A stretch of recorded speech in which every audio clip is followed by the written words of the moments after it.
Hey friends! Glad you're here at Harryverse X. We've cooked up something special. What if Harry was born in Camp Half-Blood and Chiron raised him with Percy as twin brothers of prophecy before Hogwarts? Liking and subscribing really helps us out. Okay, story time. Chapter 1, The boy who lived at the edge of the woods. The hellhound found Harry on a Tuesday morning, which wasn't unusual. What was unusual was that Harry was in the middle of eating a bowl of cereal when it crashed through the tree line, and he was mildly annoyed about it.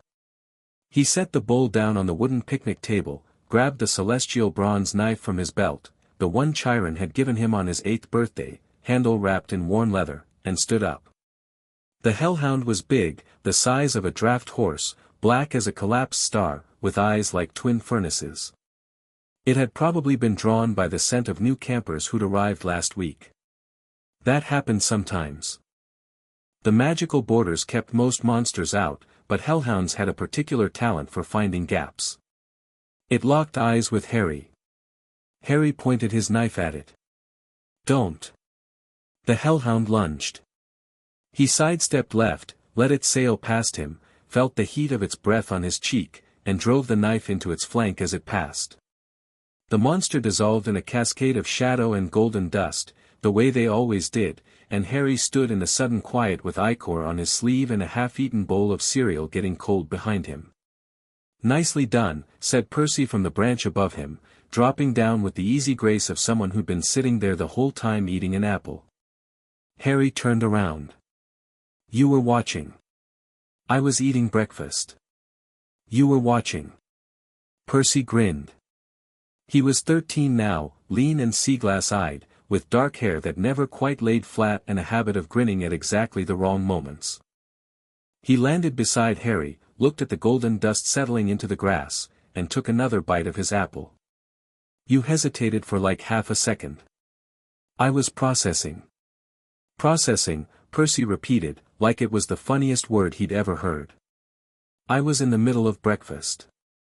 "Monsters don't care about breakfast, Harry." "Monsters should care about breakfast," Harry said, picking up his cereal bowl. It was soggy now. He stared at it with the specific disappointment of someone who had genuinely been looking forward to that cereal.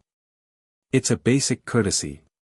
Percy threw his apple core into the woods and clapped Harry on the shoulder. "Come on. Chiron wants us." They walked through camp together, the way they always did, side by side, matching stride for stride, the way you do with someone you've spent your entire life walking next to. Camp Half-Blood spread out around them in the early July morning, golden and green and loud with the particular chaos of 200 demigods starting their day. Sword sparks from the arena. The distant thwop of arrows from the archery range. Someone in the Hermes cabin was already arguing about stolen socks. Smoke curled from the forge where the Hephaestus kids worked through dawn. Harry had grown up with all of it. He knew which paths the nymphs used at dusk and which ones they avoided. He knew that the strawberry fields on the east side had a soft spot in the ground near the third row that would twist your ankle if you weren't paying attention. He knew that the big house always smelled like old cedar and something electrical, like the air before a thunderstorm, and that Chiron's office on the second floor had a window that stuck in the summer humidity and you had to shoulder it open. He knew this place the way you know the house you grew up in, not perfectly, not analytically, but in your bones. The way your hand finds the light switch in the dark without thinking. They found Chiron in the training arena, watching a group of Ares campers spar with a patience that Harry had always suspected was less about calm and more about being several thousand years old and having run out of the capacity to be surprised. He was in his full centaur form, which meant this wasn't a casual summons. Chiron reserved the full centaur form for things that required his actual height. He turned when he heard them coming, and his expression was the particular one Harry had learned to read over 11 years, the one that meant something significant was happening and Chiron had already decided how he was going to handle it but was going to pretend he hadn't. "Ah," Chiron said. "Good. You're both here. What happened?" Harry asked. "Why do you assume something happened?" Percy said.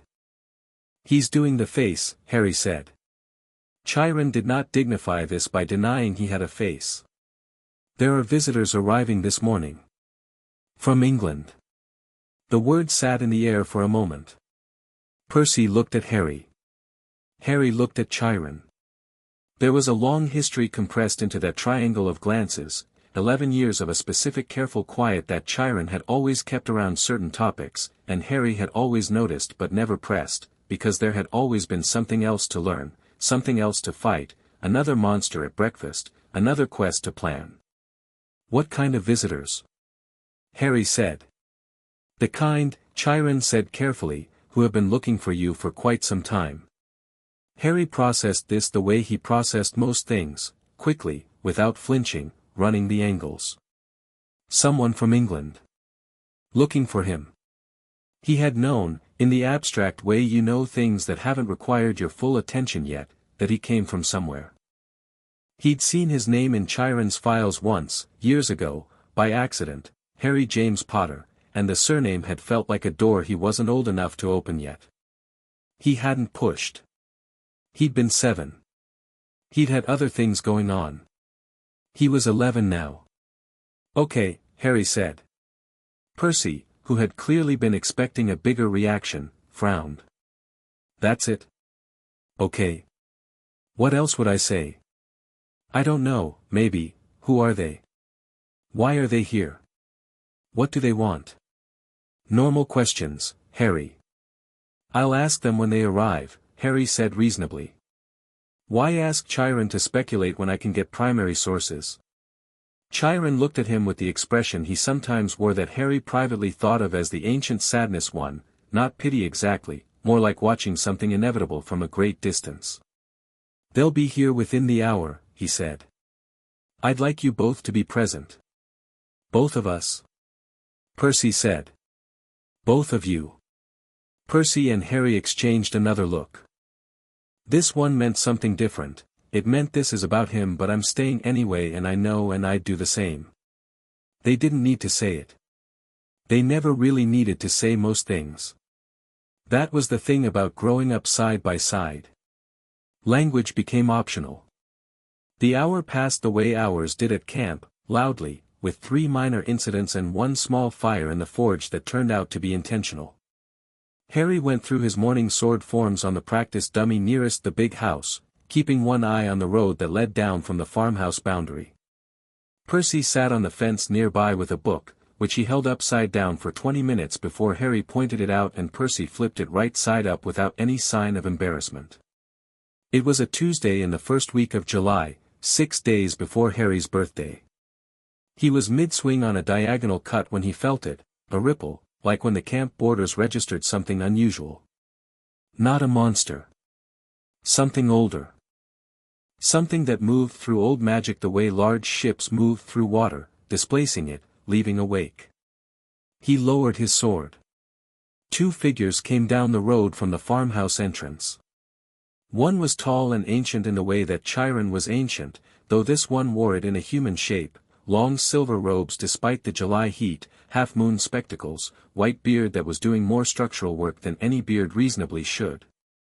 He moved with a careful deliberateness that Harry recognized instantly. This was someone who had learned to walk at a speed that let other people underestimate him. The other was a woman, sharp-faced, tartan robes, black hair pulled back so tight it looked like it was doing the work of her spine. She walked like she'd been born standing at attention. They stopped at the edge of the arena fence. The old man's eyes found Harry with an immediacy that suggested he'd known exactly where Harry was the moment he stepped through the wards. They were blue and very bright and doing something complicated behind those spectacles, something that Harry thought looked like grief and relief and guilt all wearing the same expression. Harry Potter, the old man said, like the name meant something enormous. Harry sheathed his practice sword. That's me. The old man blinked. He'd clearly expected a different reaction, some recognition perhaps, some awe, some version of a child who knew what his name meant. Harry watched this expectation land and recalibrate in real time and found it genuinely interesting. I am Albus Dumbledore, the man said. Headmaster of Hogwarts School of Witchcraft and Wizardry. This is Professor Minerva McGonagall. He paused. I knew your parents. Something happened in Harry's chest, quick and hot, like a coal turning over. He kept his face where it was. Chiron told me people from England would be coming, Harry said. He didn't say who. No, Dumbledore said softly. I imagine he wouldn't have. Percy had dropped his book and was sitting very still on the fence, watching with an expression that was carefully neutral in the specific way Percy used when he was feeling something intensely and had decided to let Harry run point. It was one of Harry's favorite things about his brother, actually, that particular quality of loyalty. Percy would sit on that fence all day if that's what was needed. Chiron emerged from the big house at a slow, measured pace, and Harry thought that if you were watching from far away you might think it was a casual appearance. You would be wrong. Chiron had placed himself between the visitors and the camp with the precision of someone who had been a trainer of heroes for millennia and knew exactly what each step communicated. Albus, Chiron said. The way he said it was not worn. Not hostile. Old. Chiron, Dumbledore replied. The same register. Thank you for allowing us to come. I did not feel it would be appropriate to refuse. Chiron glanced at Harry. Shall we continue this inside? They went to the big house. All of them, Harry, Percy, Chiron, the two wizards, into Chiron's office on the second floor with its cedar smell and its stuck window that Percy had to shoulder open to let in the summer air. Harry and Percy sat side by side on the old horsehair sofa, which was not subtle, but then neither of them had felt like being subtle. Dumbledore looked at them sitting together and something shifted behind his eyes. He hadn't, Harry thought, anticipated Percy's presence so centrally. He'd come expecting a child, solo, unmoored. He was recalibrating. McGonagall opened her bag and extracted an envelope. Cream-colored, heavy paper, green ink. She held it out to Harry. He took it. Turned it over. Read the address. Mr. H. Potter, the Eastern Cabin, Camp Half-Blood Farm Road, Long Island, New York. He looked up. How long have you known I was here? A pause. We located you approximately 2 months ago, Dumbledore said. But I've been here 11 years. Yes. Harry processed this. And before 2 months ago? Dumbledore, to his credit, did not look away. We were looking, he said, and the words cost him something. We were always looking. In England, Harry said. Not an accusation. Just an observation, precise and clear. Initially, yes. Percy made a sound beside him that might have been a laugh compressed into something smaller. Harry didn't look at him because if he did he'd start laughing too, and this didn't feel like a moment for laughing. He opened the envelope. The letter was what he expected, an invitation, formal and ancient, to a school of magic. He read it carefully, the way Chiron had taught him to read documents, looking not just at what was said but at what was assumed by the saying of it. The letter assumed he would accept. The letter assumed he didn't know what he was. The letter, written in its careful formal script, had been composed for a different child, a child who was waiting to be discovered, to be told he was special, to be given a context for things he didn't understand. He folded it and set it on his knee. Tell me about the school, he said. Dumbledore leaned forward slightly. And began. He talked about Hogwarts, the castle, the houses, the curriculum, 7 years of magical education, the best in the world. He talked about it with a clear and genuine love that Harry found himself responding to despite everything, because there was no performing that kind of love, it was just there in every word, and Hogwarts obviously mattered to this man the way the camp mattered to Chiron. Harry understood that kind of devotion. He respected it. McGonagall talked about the academic structure and did not make it sound exciting, but there was a precision in how she described it that Harry also found genuinely compelling. Charms, transfiguration, defense against the dark arts, potions, history of magic. A whole system. A whole tradition. When they finished, Harry sat with it for a moment. There's a dark wizard, he said. It wasn't a question. Dumbledore's expression shifted. What makes you say that? The defense against the dark arts course exists, Harry said. It's a full course, year-round. You made it sound like a standard part of the curriculum. Not an emergency measure. A tradition. That implies a sustained enough threat to warrant dedicated training over generations. He paused. And the way you said dark arts, like the words themselves had weight you practiced carrying. McGonagall stared at him. Chiron made no expression whatsoever. Dumbledore was quiet for a long moment, and then said, "Yes. There is. Or there was. His name is," he paused in a way that Harry thought was probably habitual, "Voldemort. And he killed my parents," Harry said. The room went still. Dumbledore said, carefully, "Yes. And he tried to kill me." "Yes. And it didn't work." "No," Dumbledore said. "It did not." "Why?" "That," Dumbledore said, "is a question I have spent a decade attempting to answer fully." Harry looked at him steadily. The scar on his forehead, the one shaped like a bolt of lightning, the one he'd had his whole life, gave a faint pulse of warmth, the way it sometimes did. He'd always had it. He'd always known it was unusual. Chiron had never explained it, and Harry had filed it in the same folder as his parents and his surname, things for later. Later had apparently arrived. "Okay," Harry said. Percy, who had been very quiet for an extraordinarily long time by Percy standards, said, "He's not going alone." "Percy," Harry said. "I'm not saying I'm going with you," Percy said, though his jaw said otherwise. "I'm saying conditions. Terms. He's not just going off to some castle in Scotland because two people showed up with nice robes." "The robes are quite good," Harry agreed. "Harry. I'm just saying, objectively, Harry." He looked at his brother and he could see exactly what was happening in Percy's face. The thing that Percy did when something mattered and he was trying to be practical about it. The way his eyes went just slightly darker, the way his jaw set, the way he held himself like someone preparing to push back against a current. "I want to know everything," Harry said, turning back to Dumbledore. "Not the recruitment speech. The actual history. My parents. What happened that night. What you knew and when. All of it." Dumbledore held his gaze for a long moment, and then he said, "Before I do, are you certain you want that in present company?" "He stays," Harry said immediately. "Whatever you're going to tell me, Percy hears it." Percy's jaw unclenched fractionally. And Dumbledore told them.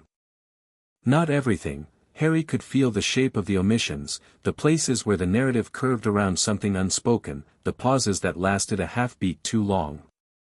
But enough. James and Lily Potter. The war against Voldemort.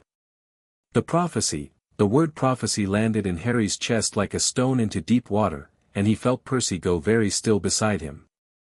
The Fidelius charm, Godric's Hollow, the night of Halloween 1981 when Voldemort arrived at a cottage in England and met a love he had no category for, and the curse rebounded, and Voldemort fell, and Harry Potter was left with a scar and nothing else.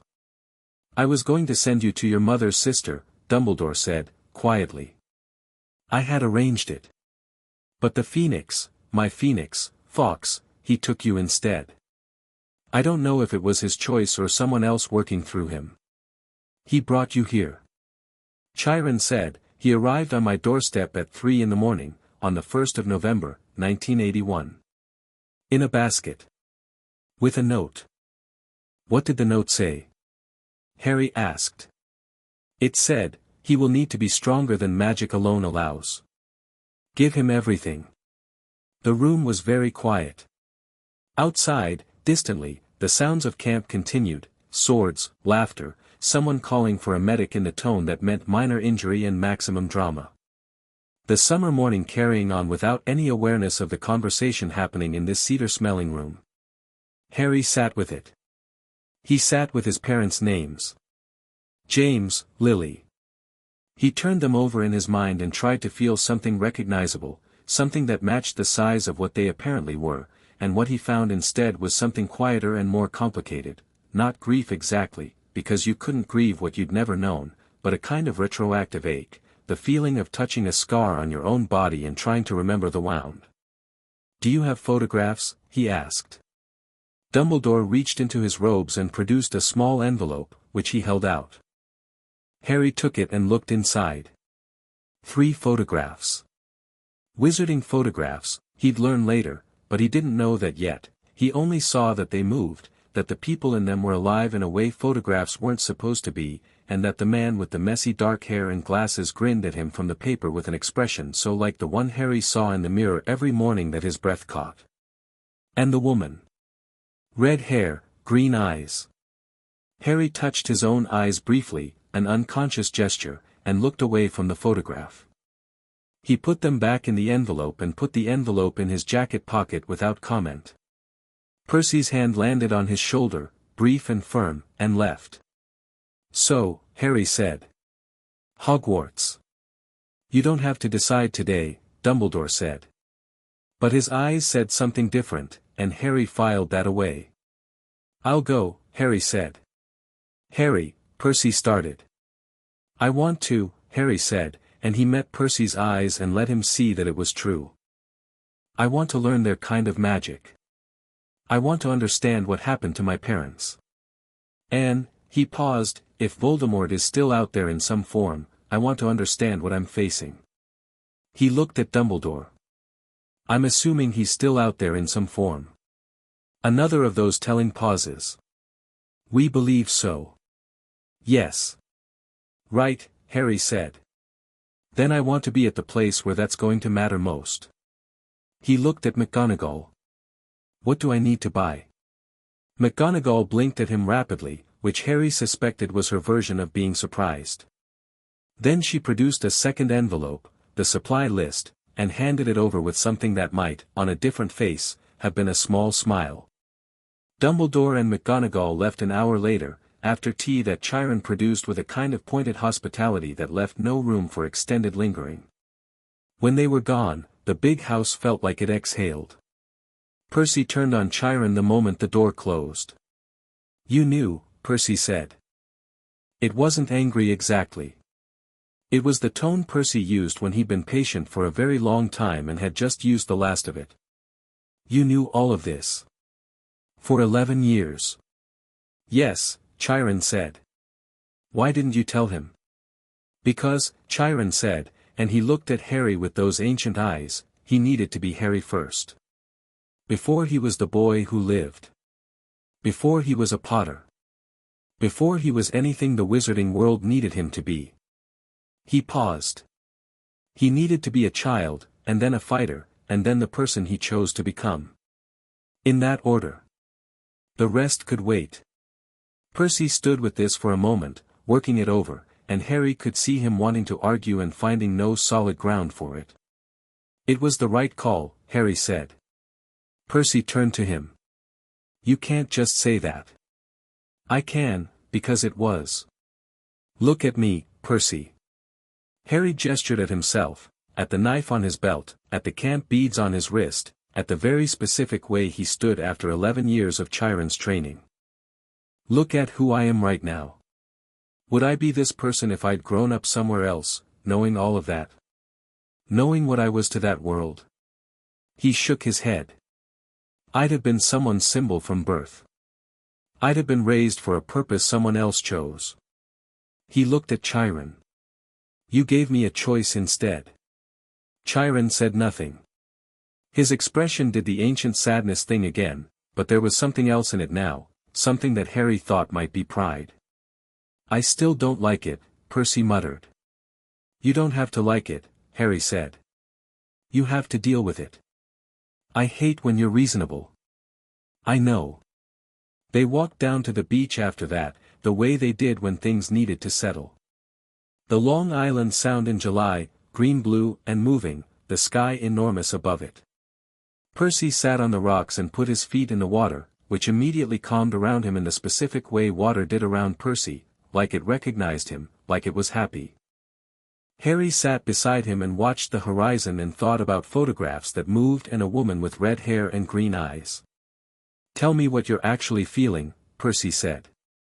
I just did. No, you told me what you'd decided.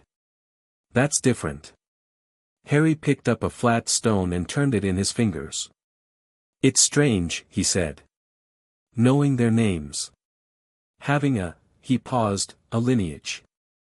It's strange in a way I don't have good words for yet. Yeah, Percy said. I get that. He paused. I mean, I got that differently. But I get it. Harry threw the stone. It skipped 4 times and sank. Are you scared? Percy asked. Of what? Hogwarts. Magic school. The wizarding world. Voldemort hiding somewhere being ominous. Harry thought about it honestly. He thought about Dumbledore's eyes and their complicated brightness. He thought about McGonagall's precise diction and her supply list. He thought about a castle in Scotland and a curse that had bounced off his forehead when he was 15 months old and left a mark shaped like lightning. No, he said, and meant it. Are you scared? Percy was quiet for a moment. The water moved around his feet. I had a dream last night, Percy said. About the sea. About my dad. He said my dad the way he always said it, carefully, like handling something fragile, because Poseidon was more theoretical than actual in Percy's life, present in the way blood was present, not in the way Chiron was present. Something's coming. I can feel it. For you? Harry asked. I think so. Percy picked up his own stone and threw it. It skipped 6 times. Showing off, as usual. I think something's coming for both of us, actually. I think this summer is going to be, a lot. Define a lot. World-threatening. Multiple front. Probably someone tries to kill us at least twice. So Tuesday, Harry said. Percy laughed, sudden and real, and it broke the weight of the morning cleanly. Harry grinned and let it. Then the oracle spoke. It came the way it always came, a sound like wind through an empty room, emanating from the cave at the top of the hill, drifting down to them across the distance as a series of words that weren't quite sound and weren't quite silence. The campers nearest the cave stopped what they were doing. Even the Aries kids, who made a point of not being impressed by mystical phenomena, went still. Harry and Percy both turned toward the hill. The oracle's voice was dry as old paper and twice as old, 2 sons of fated lines, by different blood entwined, one marked by death that failed, one by the salt sea's mind, when lightning meets the dark and ancient stone is sought, the world held in a balance, neither bought nor caught, let neither bow to fate alone, nor break the sacred thread, for twin the prophecy must run, or both shall face the dead. Then silence. Harry and Percy sat on the rocks by the water and listened to the echo of it fade. Twin the prophecy, Harry said, after a long moment. Yeah, Percy said. That's ours. Looks like. They sat with this. The water moved. A gull went over. Somewhere back at camp, someone had resumed the argument about socks. Percy, Harry said. Yeah. I'm going to go to Hogwarts. And you're going to stay here and whatever's coming for you, face it. And then when summer's over we're going to sit right here and tell each other everything. Percy was quiet. Deal? Harry said. Percy looked at him. He was 13, and he looked it in this moment in a way he usually didn't, young in the face, uncertain in the edges of it, the bravado he wore like a second skin temporarily set aside. Deal, Percy said. They shook on it. The way they always sealed things, hand to wrist, camp style, which was actually an old Roman greeting that Chiron had taught them when they were 6 and which had simply become the way they ended agreements. The grip was firm and brief and meant everything it always meant. When they walked back up to camp, the morning had burned off to full afternoon heat. The arena was loud again. The forge smoke was thicker. A new cluster of campers had arrived and were being walked through orientation by a tired-looking Hermes counselor. Harry stopped at the door of the cabin he shared with Percy, the eastern cabin, technically, which Chiron had assigned to them years ago because Harry didn't have a godly parent to determine his placement and Percy had spent enough time refusing to sleep in the Poseidon cabin alone that Chiron had eventually given up and formalized the arrangement. "I need to write to Annabeth," Harry said. "Why?" "Because she's been to London. She's been everywhere. She'll know things about navigating that world that I don't." He paused. "And she'll be insufferable about it, which will be useful." Percy made a face. Annabeth Chase was 12, brilliant, and had an uncanny ability to make Percy feel approximately 6 years old during arguments, which Harry found endlessly entertaining. "You're going to tell Annabeth before you tell me everything you're thinking?" "I'm telling you everything I'm thinking right now," Harry said. "Annabeth gets logistical consultation. You get everything else. That's a better deal." Percy considered this and apparently found it acceptable. Harry went inside, sat at the small desk between their beds, pulled out paper and a pen, and started to write. The letter he wrote to Annabeth was in ancient Greek, partly because they'd been practicing and partly because he thought she'd like it. He told her about the morning. About Dumbledore and McGonagall and the cream envelope with the green ink. He told her about Hogwarts, about what he knew and what he didn't. He told her about the oracle's words and didn't explain what they meant because he knew she'd figure it out herself and be more interested for it. He told her he was going to a school in Scotland and that he needed everything she could find about the British wizarding world. Then he added a postscript, "Also, I saw my parents' faces today for the first time. Wanted to tell someone." He sealed it and gave it to the camp owl. That night, Chiron sat with them at dinner, unusual. He normally ate separately, and Harry watched him settle into his modified chair at the head of the Olympus table and thought about what Chiron had said. He needed to be Harry first. He thought about what it meant to be raised by a centaur who had trained Achilles and Heracles and Theseus and had chosen, with all that history in his hands, to simply raise a child without bending them toward destiny before they were ready. He thought about Percy, passing him the roles without being asked, already arguing with the Ares counselor about something inconsequential, laughing with his mouth full in a way Chiron always reprimanded, sea-glass eyes bright in the firelight. He thought about twin prophecies and what the word twin did and didn't mean.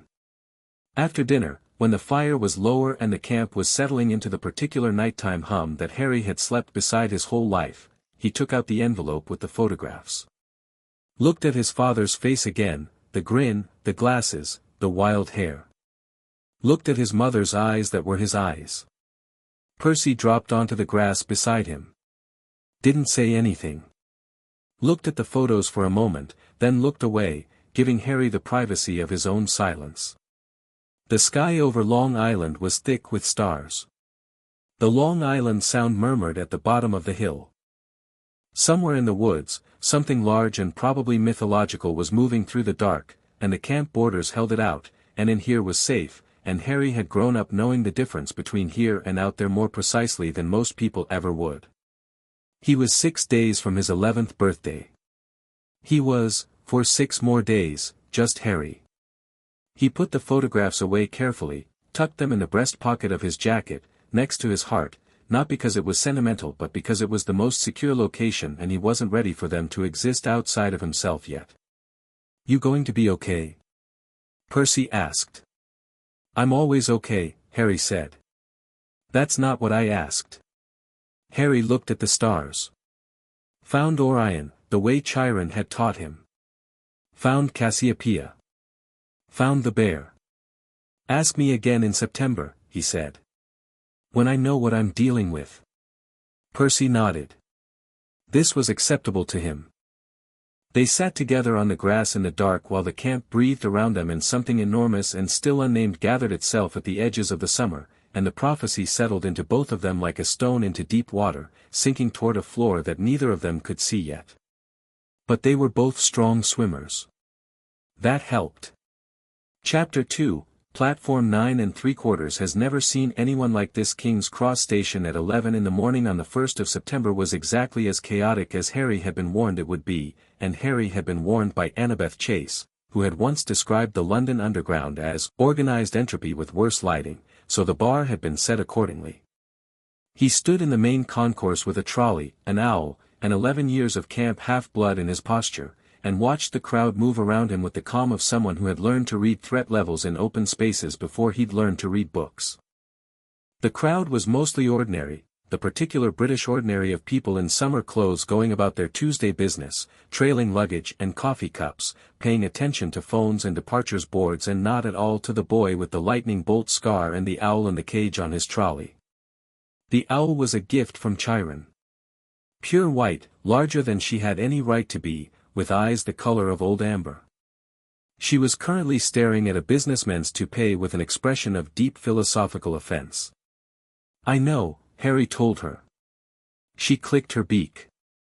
He'd named her Athena, partly because she was clearly intelligent and partly because he thought Annabeth would find it either flattering or horrifying, and either reaction would be worth it. He checked the ticket in his hand. Platform 9 3/4. He'd read about it in the materials McGonagall had sent, a barrier between platforms 9 and 10, walked through with confidence, don't stop, don't hesitate. The kind of instruction that would paralyze most people and that Harry found completely reasonable. At Camp Half-Blood you learned quickly that hesitation in front of a magical threshold was the fastest way to get bitten by whatever was on the other side. He found the barrier. Checked it, a slightly shimmery quality to the stonework if you knew what to look for, which he did. Then he pushed his trolley at it at a comfortable walking pace and stepped through. The platform on the other side was, genuinely something. He stopped and took it in for a moment, because even by Camp Half-Blood standards this was a lot. A scarlet steam engine that looked like it belonged to a century that wasn't quite this one, absolutely packed with students in black robes, families, trunks, cats, owls, and a quality of noise that was both enormous and somehow warm. Steam rolled across the platform. A conductor in red moved through the crowd. Two girls shrieked at each other in the tearful way of friends reuniting after a summer. Harry had been to Olympus. He'd seen the entrance to the underworld. He'd watched Percy call a wave out of the Long Island Sound and crash it through a group of monsters like a wall of living green glass. But there was something about this place, old magic sitting in the stones of it, in the iron of the engine, in the very air, that made the back of his neck prickle in a way he couldn't quite categorize. This was different magic. Not older than what he knew, necessarily, but built differently. Like the difference between a river and an ocean, not about size, about nature. He was thinking about this when the family appeared. They were impossible to miss, 6 red-headed children ranging in age from roughly his own to what appeared to be adulthood, plus one woman who moved with the particular energy of someone managing a minor disaster with genuine affection. They poured through the barrier behind him and immediately took up a significant portion of the available space, talking over each other, dragging trunks, the youngest ones wearing expressions of either excitement or terror. The mother turned and caught Harry standing there with his trolley, looking at the engine. "First time, dear?" she asked, warm and immediate, the way some people are warm before they've decided to be. "Yes," Harry said.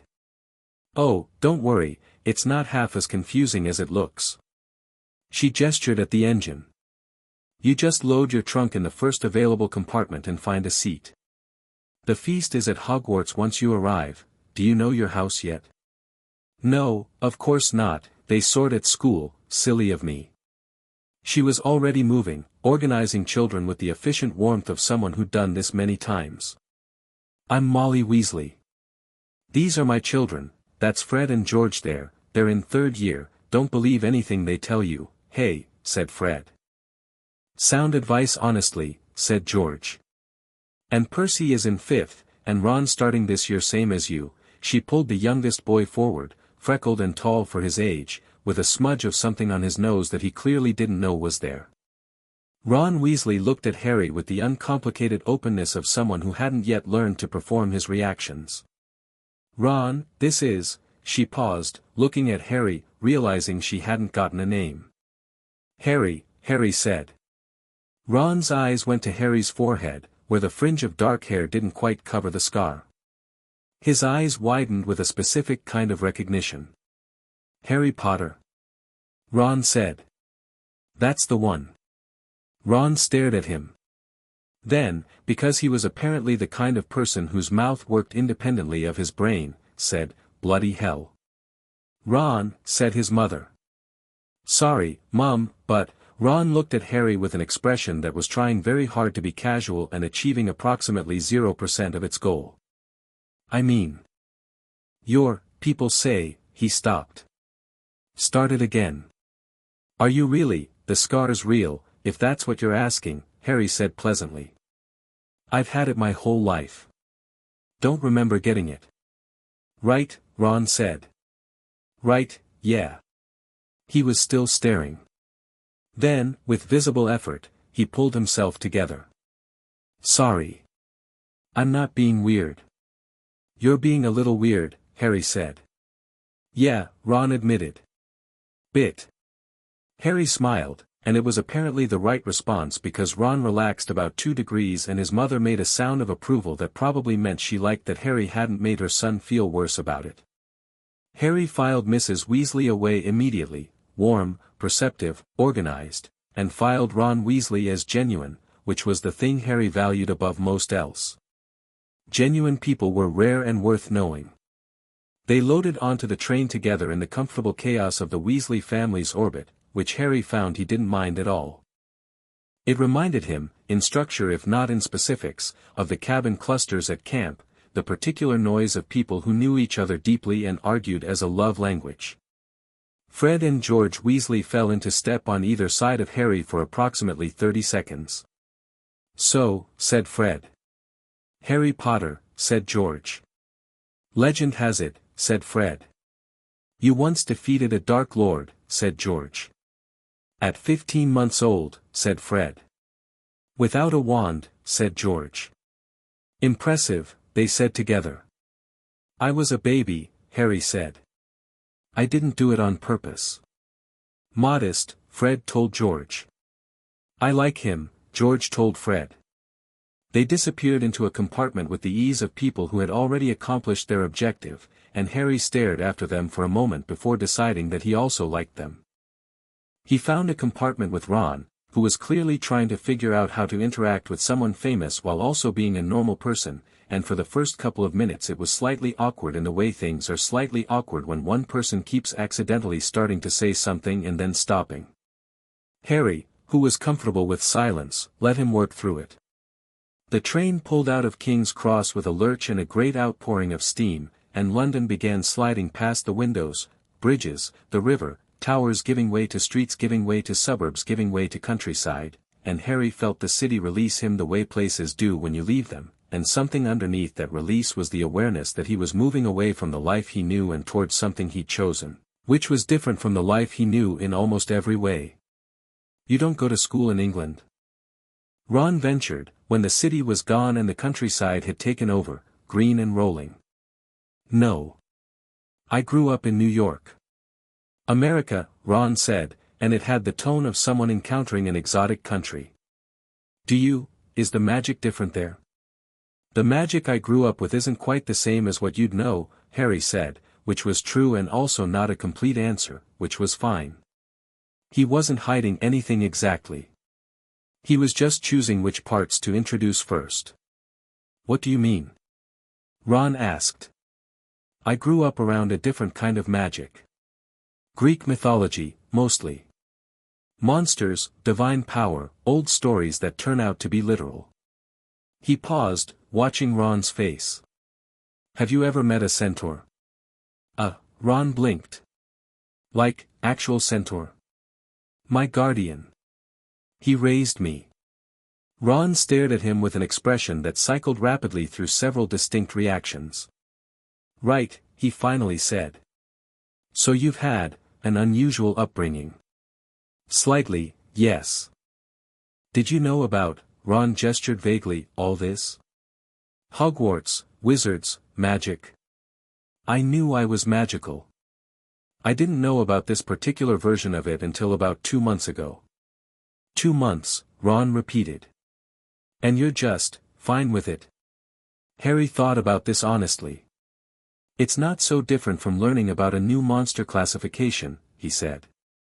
"New information, new parameters, new threat assessment. You adjust." Ron looked at him for a long moment. You know, he said, I expected you to be, I don't know. Different. Different how? Ron shrugged. More, he moved his hand in a vague gesture that Harry interpreted as more affected by your own legend. Oh, Harry said. No. Ron seemed to find this enormously relieving. Good, he said, and something relaxed in his face entirely, and after that the conversation moved of its own accord into easier territory. Ron's family, the difference between magical and non-magical households, Ron's chess obsession, the particular culture of wizarding candy, which led to Ron producing a bag of Bertie Bott's every flavor beans and insisting Harry try one that turned out to be earwax flavor, and Harry's reaction being less disgusted and more clinically fascinated, which made Ron laugh so hard he nearly choked. The compartment door opened an hour into the journey, and a girl with a great deal of very bushy hair and an expression of focused purpose came in, consulted a list in her hand, looked at Harry, and said, "You're Harry Potter," with the tone of someone confirming a fact they'd already researched. "I am," Harry said. "I'm Hermione Granger," she said, sitting down without quite asking, but with enough confidence that it was hard to object to. "I've read about you, well, about the incident, it's in several texts. I've also been reading Hogwarts, a history and the standard book of spells all summer. I wanted to be prepared." "Have you read them?" "The supply list books, yes." "Hogwarts history, yes." Hermione's eyebrows rose. "You've read Hogwarts, a history?" "I read the history of any place I'm going to be spending significant time. It's basic preparation." Hermione stared at him with an expression that went from mildly approving to intensely interested in the space of 1 second, the way people do when they've been in a room full of people who don't share their particular enthusiasms and then suddenly find someone who does.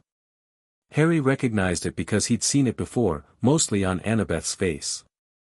"What house do you think you'll be in?" she asked, producing a copy of Hogwarts, a history from somewhere about her person and holding it like she might need it for reference. "Not sure yet," Harry said. "What about you?" "Gryffindor," she said, immediate and certain. "Possibly Ravenclaw." "I've read about all four and made a chart of the qualities associated with each against my own." "You made a chart," Ron said. Hermione looked at him as if registering his presence for the first time and finding the interruption mildly unnecessary. "Yes. It's thorough." "She made a chart," Ron said to Harry, with the tone of a man trying to find a co-conspirator. "Sounds useful," Harry said. Ron made a betrayed face. Hermione made a face that was trying not to be pleased and failing. Harry thought that these two were going to either be excellent friends or perpetually combative, and from what he knew about people it was probably going to be both at once, and that would be interesting. They were somewhere in the north, the countryside getting wilder and greener and less like anywhere Harry had been before, when the compartment door opened again. The boy who came in wore robes that had clearly been cut specifically for him, not bought off a rack. He was blond, pale, and carried himself with the particular kind of confidence that Harry recognized as the kind you were given rather than the kind you built, the confidence of someone who had never been in a room where their name didn't mean something. Behind him were two other boys, bigger, who positioned themselves at either shoulder in a way that was probably meant to communicate importance and actually communicated that they needed people standing at their shoulders to feel important. The blond boy's eyes went to Harry's forehead immediately, the same reflex Ron had, and then his expression shifted into something that Harry recognized as social performance, an offer being made that was also a test. He extended his hand. "Draco Malfoy," he said. "I've heard a lot about you, Potter." Harry shook his hand. The grip on the other side was firm in a way that was practiced, not instinctive. "Just Harry," Harry said. Malfoy's eyes flickered. "Right," he said. Then he looked at Ron, and something changed in his face, not quite contempt, but the approximation of it that some people wore when they'd been taught to feel contempt before they'd been given the chance to feel anything else. "Weasley," he said. "Malfoy," Ron said, flat. "I see you're making friends with those kinds of people already," Malfoy said to Harry, conversational and sharp-edged. You should be careful about who you're associating with at Hogwarts. Some friendships will matter more than others. Harry looked at him for a moment with the patient attention of someone who has been trained by a centaur and tested by monsters and is currently choosing how to respond to something considerably smaller than either. Ron's been good company for the last 3 hours, Harry said. That's a better trial than most people get. He paused. What have you got? 30 seconds in a doorway. Silence. Hermione looked at Harry with an expression that was impressed and trying to hide it. Ron looked like someone who just watched a firework go off unexpectedly but in a very pleasing direction. Malfoy's jaw tightened fractionally. He was, Harry noted, smart enough to know he'd walked into something and hadn't expected it. The recovering dignity machinery was visibly working behind his eyes. You'll understand the way things work here soon enough, Malfoy said, which was what people said when they didn't have a better answer. Probably, Harry agreed, pleasantly. Malfoy left. The 2 large boys filed out behind him. That was Draco Malfoy, Ron said, when the door closed. I caught that part. His family, old money, old politics, very concerned with social hierarchy, Harry said. I've met the type. Usually means they've been taught to measure everyone else against a standard they didn't set themselves. He shrugged. He might be fine once he figures out the world doesn't run the way he was told. Or he might be awful the whole time, Ron said. That too, Harry said. Both possible. Ron looked at him. You're really not what I expected. You keep saying that. Because it keeps being true. Harry was pulling on his school robes, black, new, slightly stiff in the way new fabric always was, when the train began its descent toward Hogsmeade, the window going dark with Scottish evening, and the first real sight of Hogwarts arrived.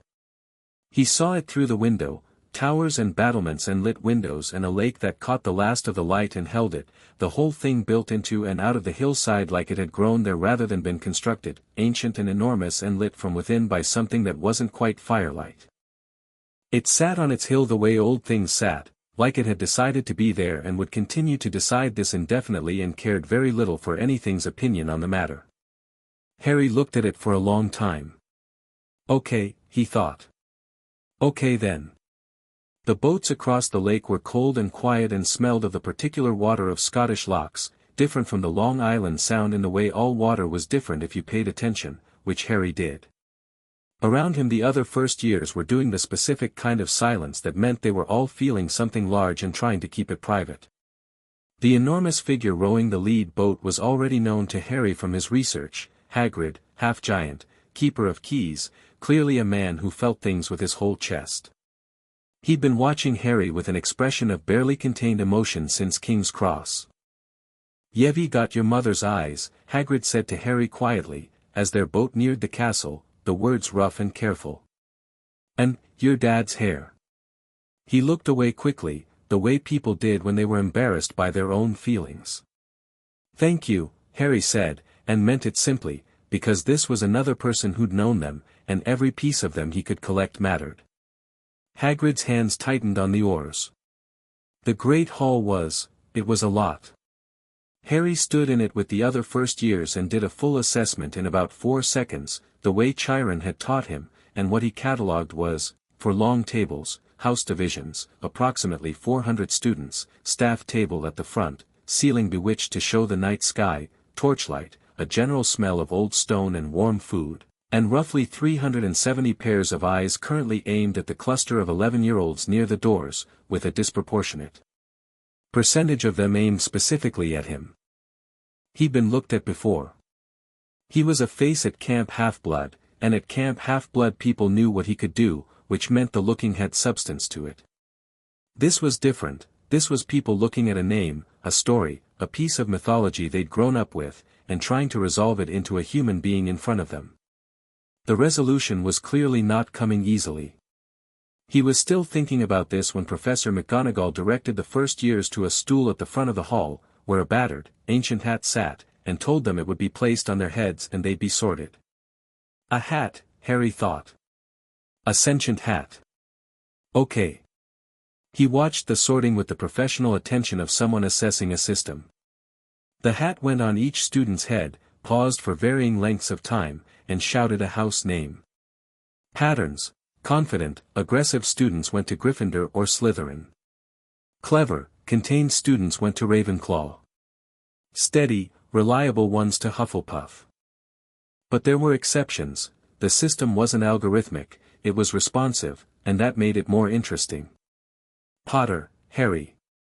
The hall went from loud to so quiet it had texture.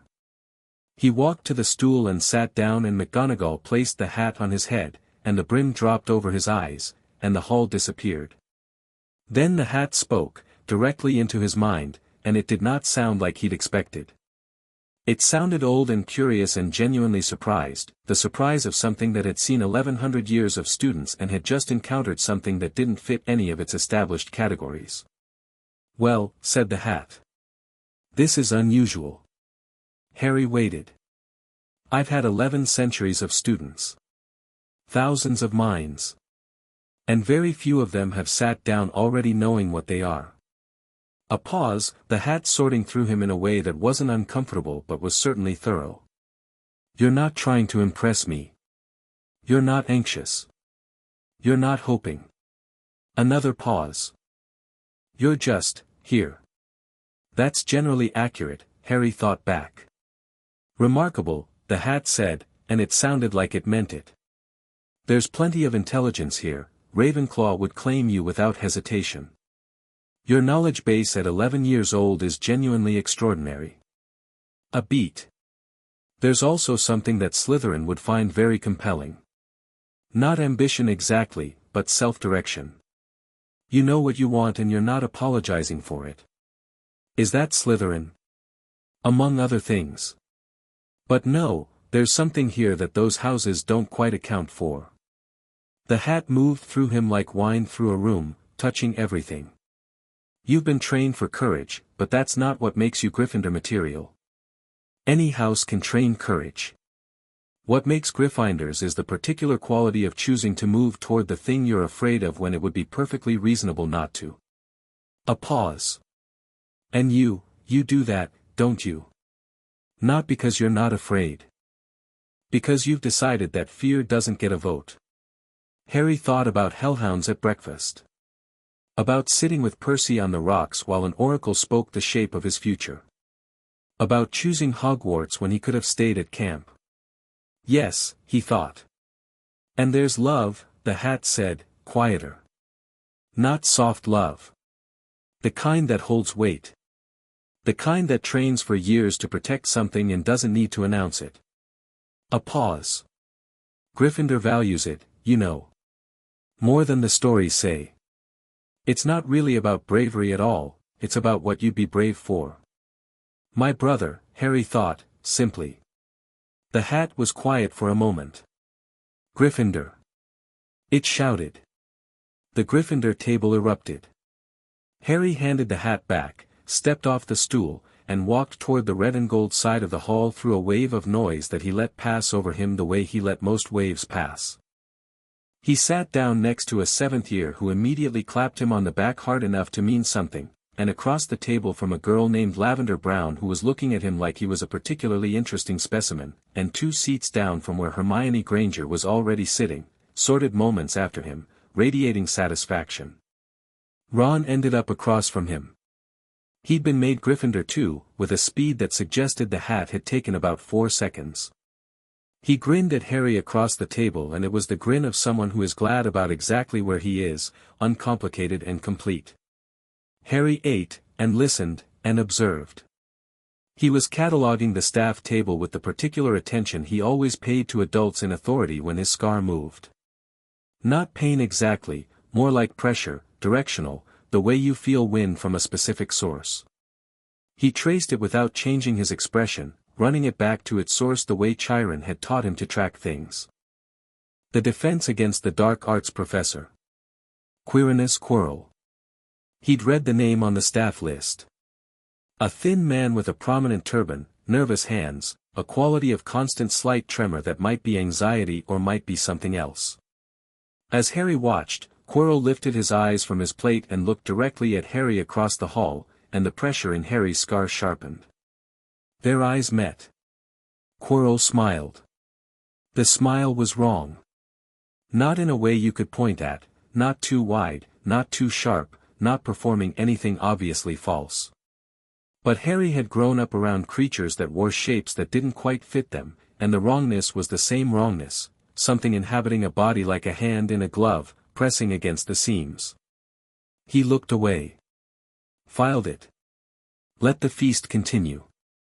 Later, much later, when the feast was done and the first years had been led up to Gryffindor Tower by the prefects, Percy Weasley, 5th year, not his Percy, Harry kept having to remind himself, the name collision was going to be a whole thing, through a portrait of a very large woman, into a common room that was warm and red and smelled of old books and fireplace ash. Harry sat in the dormitory on his four-poster bed while the other first-year boys stumbled through unpacking and introductions. He took out a piece of parchment. He'd bought parchment in Diagon Alley because he'd looked at the stationery in Scribulus and thought Annabeth was going to find Muggle paper deeply insulting once she knew wizarding paper existed, and wrote 2 letters. The first was to Chiron. Short, factual, arrived safely, Gryffindor, first impressions of the school, one notable concern about a staff member that wanted eyes on. The second was to Percy. He wrote it in the easy, informal shorthand they developed over years of letters written during camp field exercises, half Greek, half English, with a private notation system they'd invented at age 8 that drove Annabeth crazy because she couldn't decode the hybrid syntax. He told Percy about the train, about Ron and Hermione, about Malfoy, about the hall and the hat's conversation and the castle's particular kind of magic. He told him about Quirrell. Then he wrote, "Something's in him, Perce. I don't know what yet. But it knows I'm here." Pause. "How are you doing? Be honest." He gave the letters to Athena, who accepted both with dignity, stepped to the window, and launched herself into the Scottish dark with a great and silent sweep of white wings. Harry watched her go, then lay back on the four-poster bed and stared at the ceiling. The other boys were talking. Neville Longbottom, who had a round face and a frog named Trevor and the quality of someone who had been told his whole life to be smaller than he was and hadn't quite given up on it yet. Dean Thomas, London, Muggle-born, football fan, currently processing the day with a kind of focused astonishment. Seamus Finnegan, Irish, loud, already setting something on fire accidentally. Harry listened to them and let the sounds of the dormitory settle around him. He thought about what the hat had said. What you'd be brave for. He thought about Percy at camp right now, probably lying on his own bunk in the eastern cabin that would be very empty, probably staring at his own ceiling. He thought about the oracle's words, "Twin the prophecy must run," and what it meant that they were running separately now, in parallel, both moving towards something the oracle had called the dead. He thought about Quirrell's smile and the pressure behind his scar. Then he stopped thinking for the moment, because he'd been awake since 5 in the morning and the ceiling of Gryffindor Tower was genuinely interesting, enchanted stonework, very old, the kind of craftsmanship that took generations, and he allowed himself, briefly, the simple experience of being an 11-year-old in a castle in Scotland at the start of something enormous. He was asleep in 4 minutes. He was up before dawn. The dormitory was still dark when he dressed, habit-driven, and went down to the common room, which was empty, and then through the portrait hole, because he'd noticed last night that the fat lady went to sleep at depth and didn't stir for early risers, and out into the corridors of Hogwarts. He spent an hour learning the castle. Not exploring in the way that implied discovery and wonder, though there was some of that, more the way he'd learned the camp, systematic and patient, building a mental map, finding the staircases that moved and noting their patterns, finding the corridors that ended unexpectedly and the ones that looked like dead ends but weren't. He found the library by scent before he found it by sight.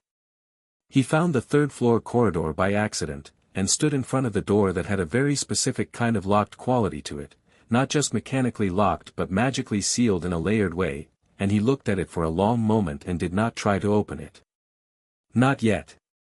He was in the great hall for breakfast well before most students, sitting across from a window and eating toast, when Hermione appeared, looking slightly surprised to find him there.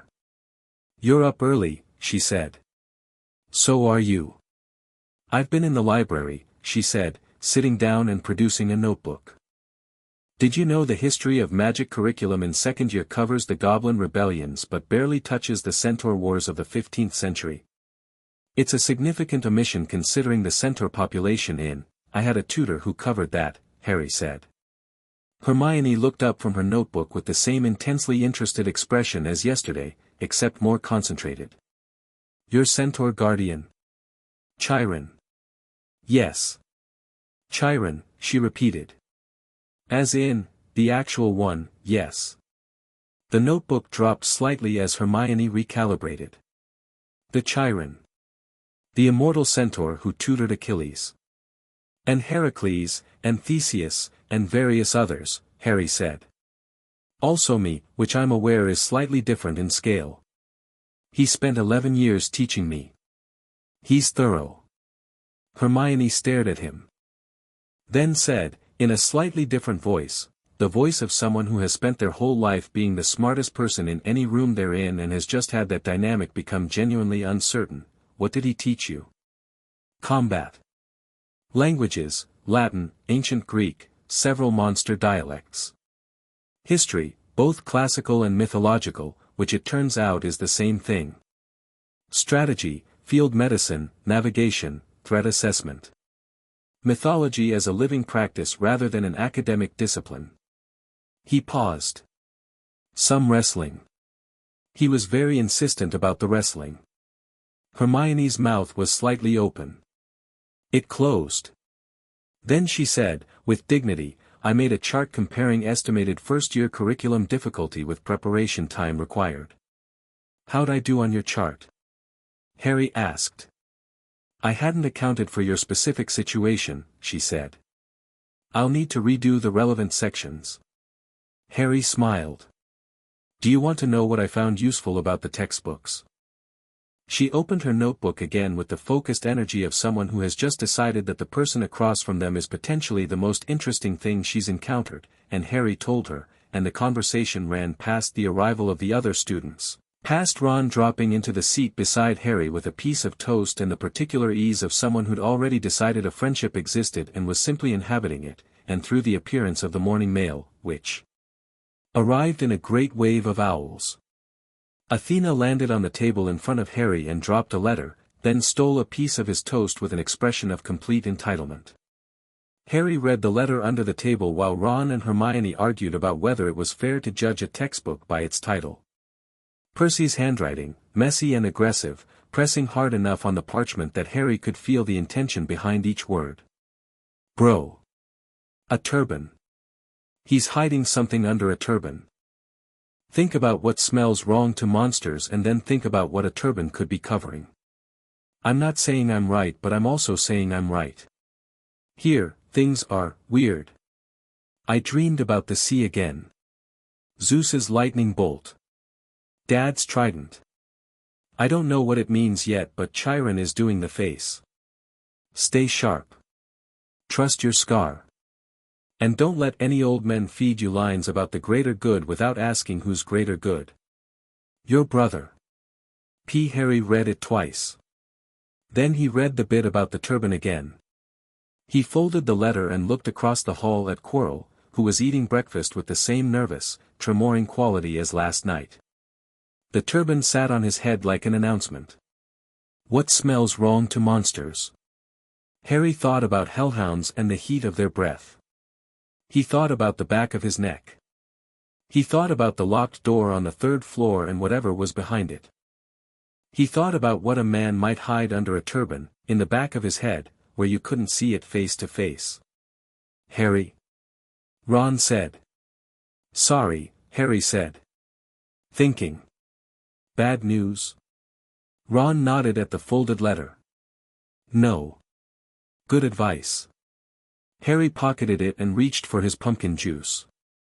"What's the first class today?" "Transfiguration," Hermione said immediately. "McGonagall. Supposed to be brilliant but very strict." "I'm looking forward to it," Harry said. He meant it. He was going to learn everything this world had to teach him, as fast as it could teach him, because somewhere in the foundations of this school was something hidden, and something hiding, and something that had pressed against his scar with the specific focus of recognition. Something that knew his name. He was 11 years old, and he'd been trained by one of the oldest beings alive, and he'd grown up in a camp full of children descended from gods, and he had a brother who was currently somewhere on Long Island probably having prophetic dreams about lightning bolts.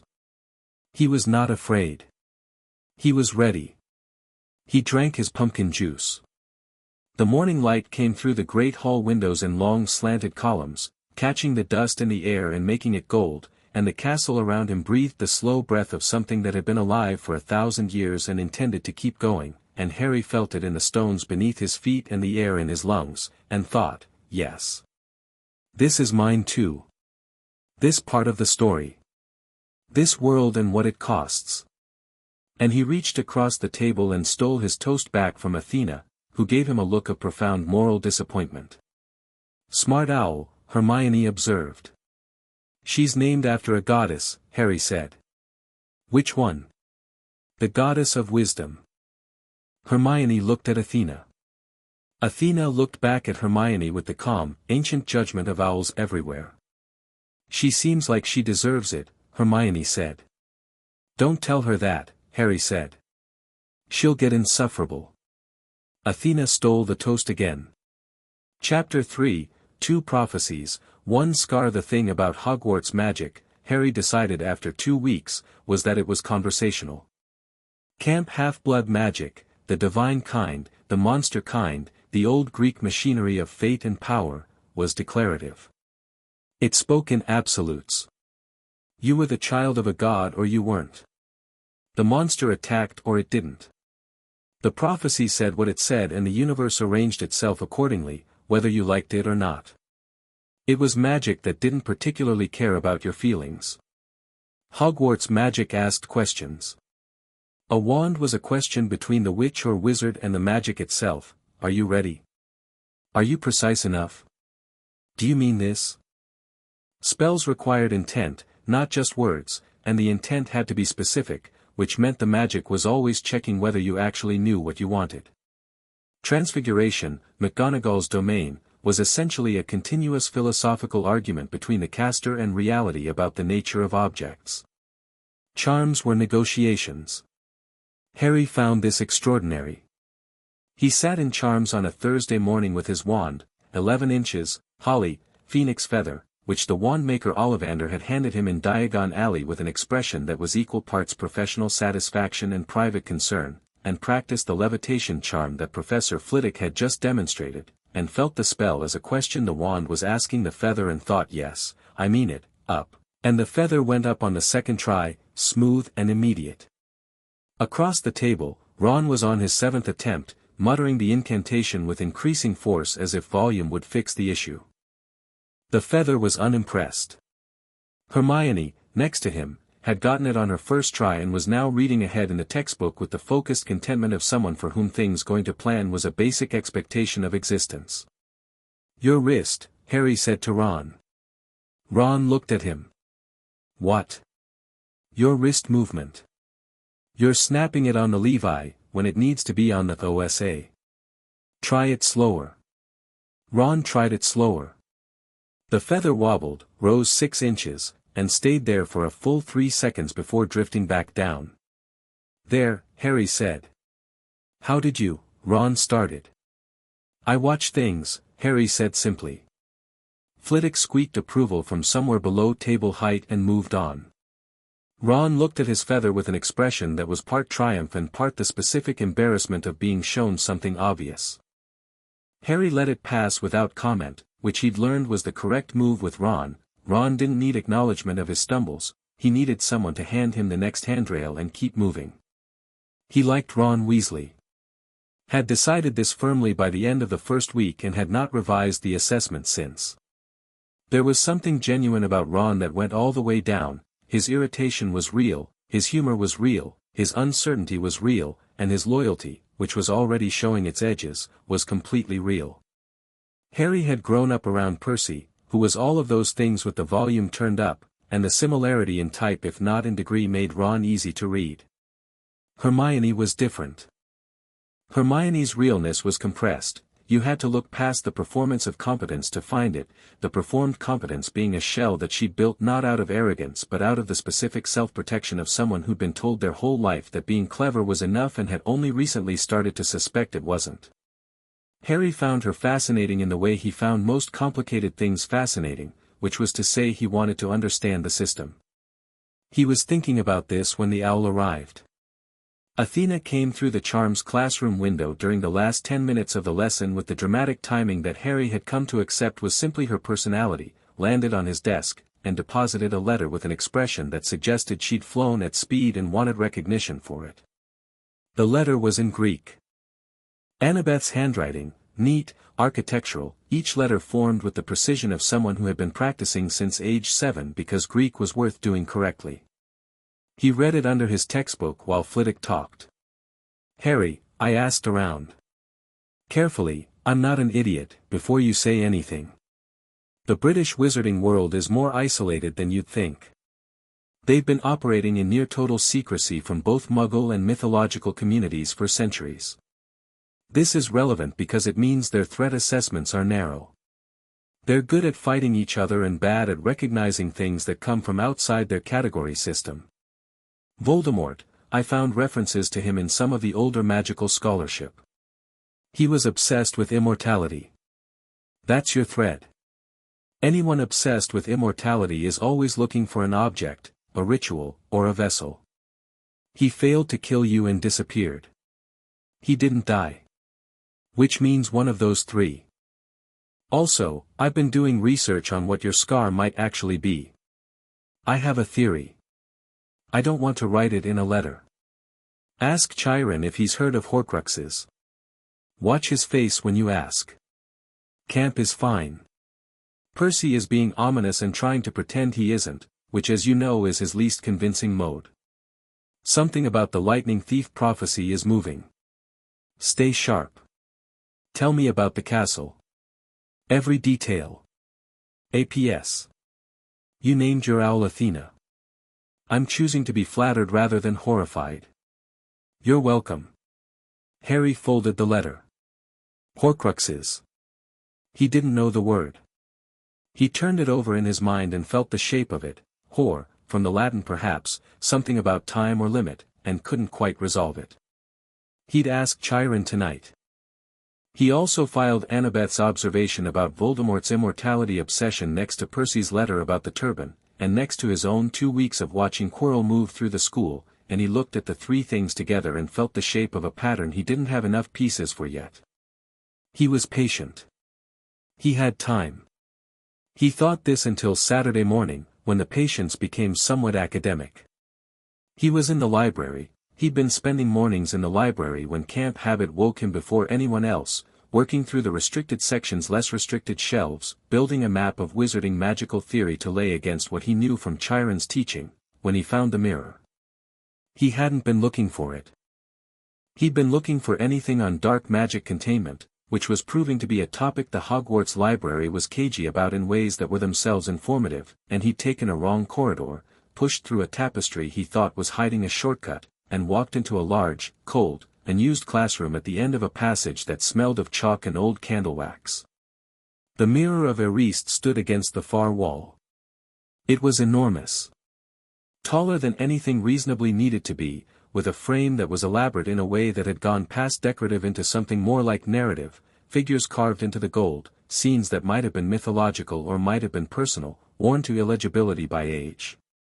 The inscription along the top edge was backwards, which he read without thinking about it, I show not your face but your heart's desire. Harry stood in front of it.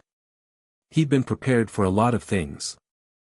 He'd read about various magical artifacts in his Hogwarts research, had asked Chiron about the broader landscape of wizarding magical objects, had catalogued what he knew.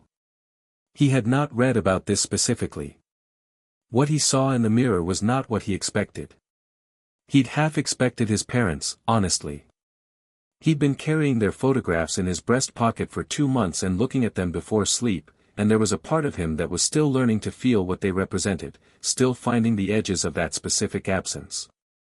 He thought the mirror might give him their faces, alive and full length, and he prepared for that possibility the way he prepared for most difficult things, by deciding in advance how he intended to respond. But the mirror didn't show him his parents. Not exactly. It showed him a version of himself, slightly older, not much, but enough to read as the future self rather than the current self, standing in a place that was neither Hogwarts nor Camp Half-Blood but somewhere that had qualities of both. And standing beside this future Harry was Percy, full height, grinning, and they both had expressions of the particular ease that came not from the absence of difficulty but from having been through enormous difficulty and come out the other side together. They looked like people who had finished something.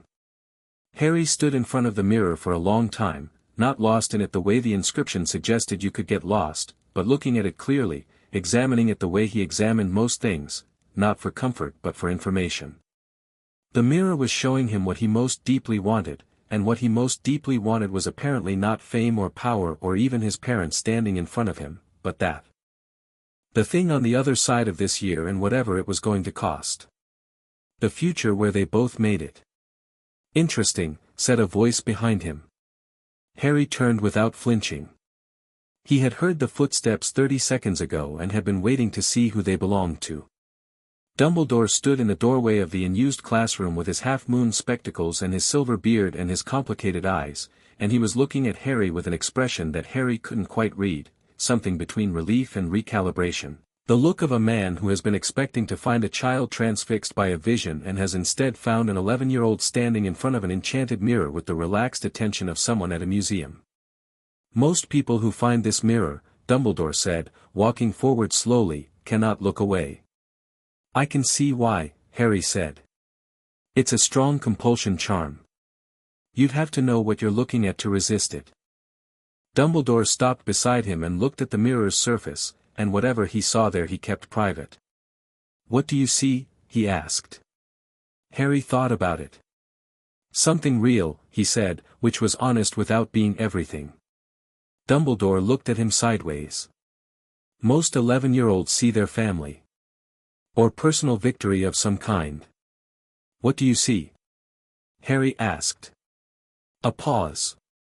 Thick woolen socks, Dumbledore said, and when Harry looked at him he was smiling, small and genuine. One can never have too many. Harry almost laughed. That's not true. No, Dumbledore said, and the smile carried something heavier now. It isn't. He clasped his hands behind his back and looked at the mirror with the expression of a man who had stood in front of this thing a very long time ago and made a decision about it that had cost something. I'm going to be moving this mirror soon. It does not do to dwell on dreams, Harry. I'm not dwelling, Harry said. I'm observing. There's a fine line between them, in front of this mirror. Fortunately I know which side I'm on. Dumbledore looked at him for a long moment. The complicated brightness was in full operation behind those spectacles, and Harry let him look, because he wasn't afraid of being seen and he wasn't performing anything. You remind me, Dumbledore said, quietly, of your mother. That same quality of being completely present without being, diminished by what's in front of you. Harry processed this. Put it next to the photographs in his breast pocket. Thank you, he said, and meant it simply, the way he'd meant it with Hagrid. They walked out of the room together, which Harry hadn't quite expected, and Dumbledore was quiet for a corridor and a half before he said, as if continuing a conversation they'd been having, how are you finding the school? The magic is different from what I know, Harry said. Richer in some ways. More structured. I like the structure. He paused. Professor Quirrell's classes are interesting. Oh. He's covering the theory very well, Harry said. Good theoretical foundations. The practical demonstrations are less confident. He paused again, feeling the edges of how much to say. He seems unwell. Quirrell has had a difficult year, Dumbledore said. He encountered something troubling on a journey abroad. What kind of something? A beat. Just a beat, half a second, but Harry had been raised by a creature who had lived for millennia and had learned to hear the weight of pauses. "Dark magic," Dumbledore said. "He is recovering." Harry nodded. "Let this sit." They parted ways at the main staircase, and Harry went back to the library, and sat down with his books, and added this to everything else. He encountered something troubling. Not he was attacked or he witnessed something, but encountered, which was the word you used when the meeting was ongoing. 3 weeks into Hogwarts and Harry had already written 6 letters to Chiron and 2 to Percy.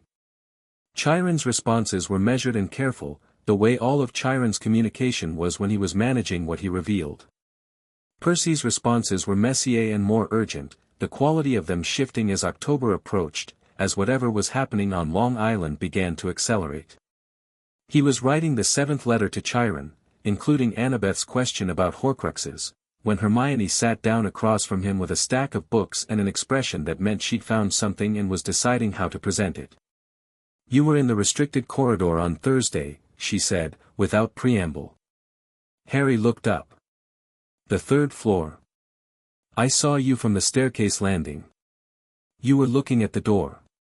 It's locked." "It's specifically forbidden," Hermione said. "Dumbledore mentioned it in the start-of-term speech. He said death awaited anyone who," he said death awaited, Harry agreed. "Not turn back, not stay away. He said death awaits, which is different. It's a description of the contents, not just a prohibition." He looked at her. "Which means he wanted us to know it was serious enough to die over. Which means whatever's in there is worth dying over. Which means it's important." Hermione stared at him. "That is, a very strange reading of a warning." "It's the correct reading, Harry," she said, in the voice she used when she was going to be reasonable at him. "You've been here 3 weeks and you're already investigating the forbidden corridor." 2 weeks and 4 days, Harry said. "And I haven't investigated it yet. I've observed it." He paused. "Do you want to help me investigate it?" Hermione opened her mouth to say no. He watched her do it. And then he watched her close her mouth again, because the specific intellectual honesty that made Hermione Granger was already working on the problem and finding that she did, in fact, want to. "Ron too," she said. "Ron should probably know," Harry agreed. "He'll want to come." "Yes. He'll be terrible at the sneaky parts." "Also yes." "Right," Hermione said, and opened her notebook. This was how the 3 of them officially became a unit, not over a troll in a bathroom, which was still 2 months away, but over a notebook in the library and a locked door and a specific agreement to be intelligent about something dangerous together, which was, Harry had found, a better basis for friendship than most things. The weeks moved. October came in cold and grey and Hogwarts hunkered into itself the way old stone buildings did against Scottish autumn, the fires burning higher in the common rooms, the corridors darker by 5 in the afternoon. Harry had gotten the hang of the moving staircases, they had patterns, not randomness, and once you understood the pattern you could use them instead of working around them. He'd gotten the hang of most of the castle, actually. The places that felt wrong. The places that felt old in the specific way of the camp, where divine energy had soaked into the ground over centuries. The mirror of Eriste had been moved within days of their conversation, as Dumbledore said. Harry didn't look for it. He didn't need it again. What he needed was in the library, and he found it on a Tuesday morning in late October. He'd been looking for Horcrux specifically, following Annabeth's direction, and the library had been deeply unhelpful. The word appeared in exactly 2 texts he could access, both of which defined it obliquely and moved on, the way references did when the topic was something the author considered too dangerous for elaboration. But the oblique definitions were enough. A Horcrux is an object in which a dark wizard has concealed a fragment of their soul, enabling their survival beyond physical death. Harry sat with this for a long time. A fragment of soul. Sealed in an object. Meaning that as long as the object existed, the person who'd made it couldn't truly die. He thought about Voldemort, who had tried to kill him and hadn't died. He thought about the Oracle's words, one marked by death that failed. He thought about a curse that had bounced back, and a body that had supposedly vanished, and a dark wizard who was somewhere, in some form, having not died. He thought about the pressure behind his scar when Quirrell looked at him. He thought about what Percy's letter had said. Think about what smells wrong to monsters and then think about what a turban could be covering. Harry put the books back with careful precision, walked out of the library, and went to defense against the dark arts. Quirrell's classroom smelled like garlic, had always smelled like garlic, which the other students found hilarious and mildly unpleasant. Harry had always understood it as protective, garlic against vampires, garlic against certain categories of dark creature. What he'd been slower to process, and what clicked into place now with the specific precision of a correct answer, was that the garlic wasn't keeping things out. It was keeping something in. He sat in his usual seat, third row, slightly left of center, good sight lines to both the door and the front, and watched Quirrell teach. The man was covering werewolves today, nervously, with the quality of someone reciting information they'd memorized rather than understood. He kept his back to the class more than necessary, turning to the board, writing, and the turban sat on the back of his head like a declaration. The scar pulsed once, steady and directional. You already know, it seemed to say, the way your own body sometimes knew things before your mind had caught up. After class, Harry stayed. The other students filed out. Hermione gave him a look on the way past, "Be careful," and he returned it with one that meant "I know what I'm doing," which was mostly true. Ron lingered in the doorway for approximately 3 seconds before Hermione pulled him out by the sleeve. Quirrell was erasing the board. Harry stood in front of the desk and waited. Quirrell turned around. He startled, genuinely startled, not performed, which told Harry that whatever was behind the turban had not told him Harry was there. The scar hit a solid pulse and Harry kept his expression neutral. "Mr. Peapotter," Quirrell said. Can I help you?" "I had a question about the class," Harry said. "About the theory of dark creature containment. You said in the reading that some dark entities can persist in a host body. I was wondering if you could expand on the mechanism." The room went very still. It was theatrical, that stillness, unnatural, the specific absence of air movement that came when something with power over a space decided to make itself felt. The garlic smell intensified by a precise degree. Quirrell's hands had gone very still on the eraser. His eyes were doing something complicated. "That's a advanced topic," Quirrell said. "Outside the first-year curriculum." "I know," Harry said pleasantly. "I'm asking anyway." A pause. "Perhaps you should direct such questions to Professor Dumbledore." "I might do that," Harry said. "Thank you, Professor." He left. He was halfway down the corridor before the cold hit him, not temperature cold but the specific bone cold of proximity to something deeply wrong, something that existed outside the category of alive or dead. It hadn't been there when he walked in. It walked with him now for 30 feet and then withdrew, like a retreating tide. He didn't stop walking. He didn't look back. But that night he wrote to Chiron and said, "The thing behind Quirrell knows I know. We're past observation. What do I need to know about Horcruxes?" "All of it." Chiron's response came 2 days later. It was longer than Chiron usually wrote, which was itself a message. Chiron described Horcruxes with the careful precision of someone who had encountered the concept before, in older contexts, ancient Greek equivalents, soul division rituals that the gods had condemned because they represented a kind of theft from death's domain that unbalanced everything. He said that a Horcrux created a tether, and that tether had to be anchored somewhere, and if a wizard was possessing a host body and living off the life force of others, it meant the wizard had not yet retrieved what they needed to become corporeal again. "They're looking for something," Chiron wrote. "Whatever is under the protection in the third-floor corridor, that is what they came to Hogwarts to find. Not you. You are an obstacle, or an opportunity, or possibly both. But the primary objective is the object. Be careful, Harry. Not because you are not capable. Because being capable is not the same as being invulnerable, and I would rather you come home. Harry read this and felt the particular warmth that Chiron's rare direct expressions of care always produced, like a cold turning over, brief and complete. Then Percy's letter arrived, and it was short, and it changed everything. We leave tomorrow. Me, Annabeth, Grover. Quest for the lightning bolt.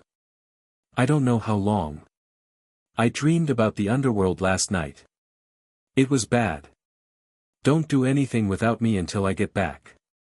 Your brother. Harry held the letter for a long time. Percy was going to the underworld. He was going with Annabeth and a satyr named Grover, and he was going because the oracle had pointed at him and said you are the one, and Percy Jackson, in the particular Percy Jackson way, had said fine then and gone. Without Harry. On the other side of an ocean. Harry folded the letter with precise, careful movements and put it with the others in the inside pocket of his school robe, where he kept things that mattered. He went to dinner. He sat with Ron and Hermione and ate and listened to them argue about the charms essay and contributed 2 sentences and spent the rest of the time in a quiet internal place that was not worry. He'd decided it wouldn't be worry, because Percy had been trained by Chiron and had Annabeth's brain and was the son of the god of the sea, but was something adjacent to it. Watchfulness at a distance. The specific awareness of a person moving through danger that you loved and couldn't reach. He excused himself early and went to the common room and sat in the chair by the fire with a book he wasn't reading and stayed there until the common room emptied out and the fire burned down to embers and the castle settled into its nighttime respiration around him. Ron came down at midnight in pajamas, padding soft-footed to the fire, and sat in the other chair without speaking, which Harry found he appreciated enormously. They sat like that for a while. Percy. Ron said eventually. My brother, Harry said. He's doing something dangerous. The regular kind or the our world kind? Harry had told Ron about Camp Half-Blood over the first month, not everything, but enough. Ron had taken it with the specific openness of someone who had grown up in a world of magic and therefore had a lower threshold for the impossible.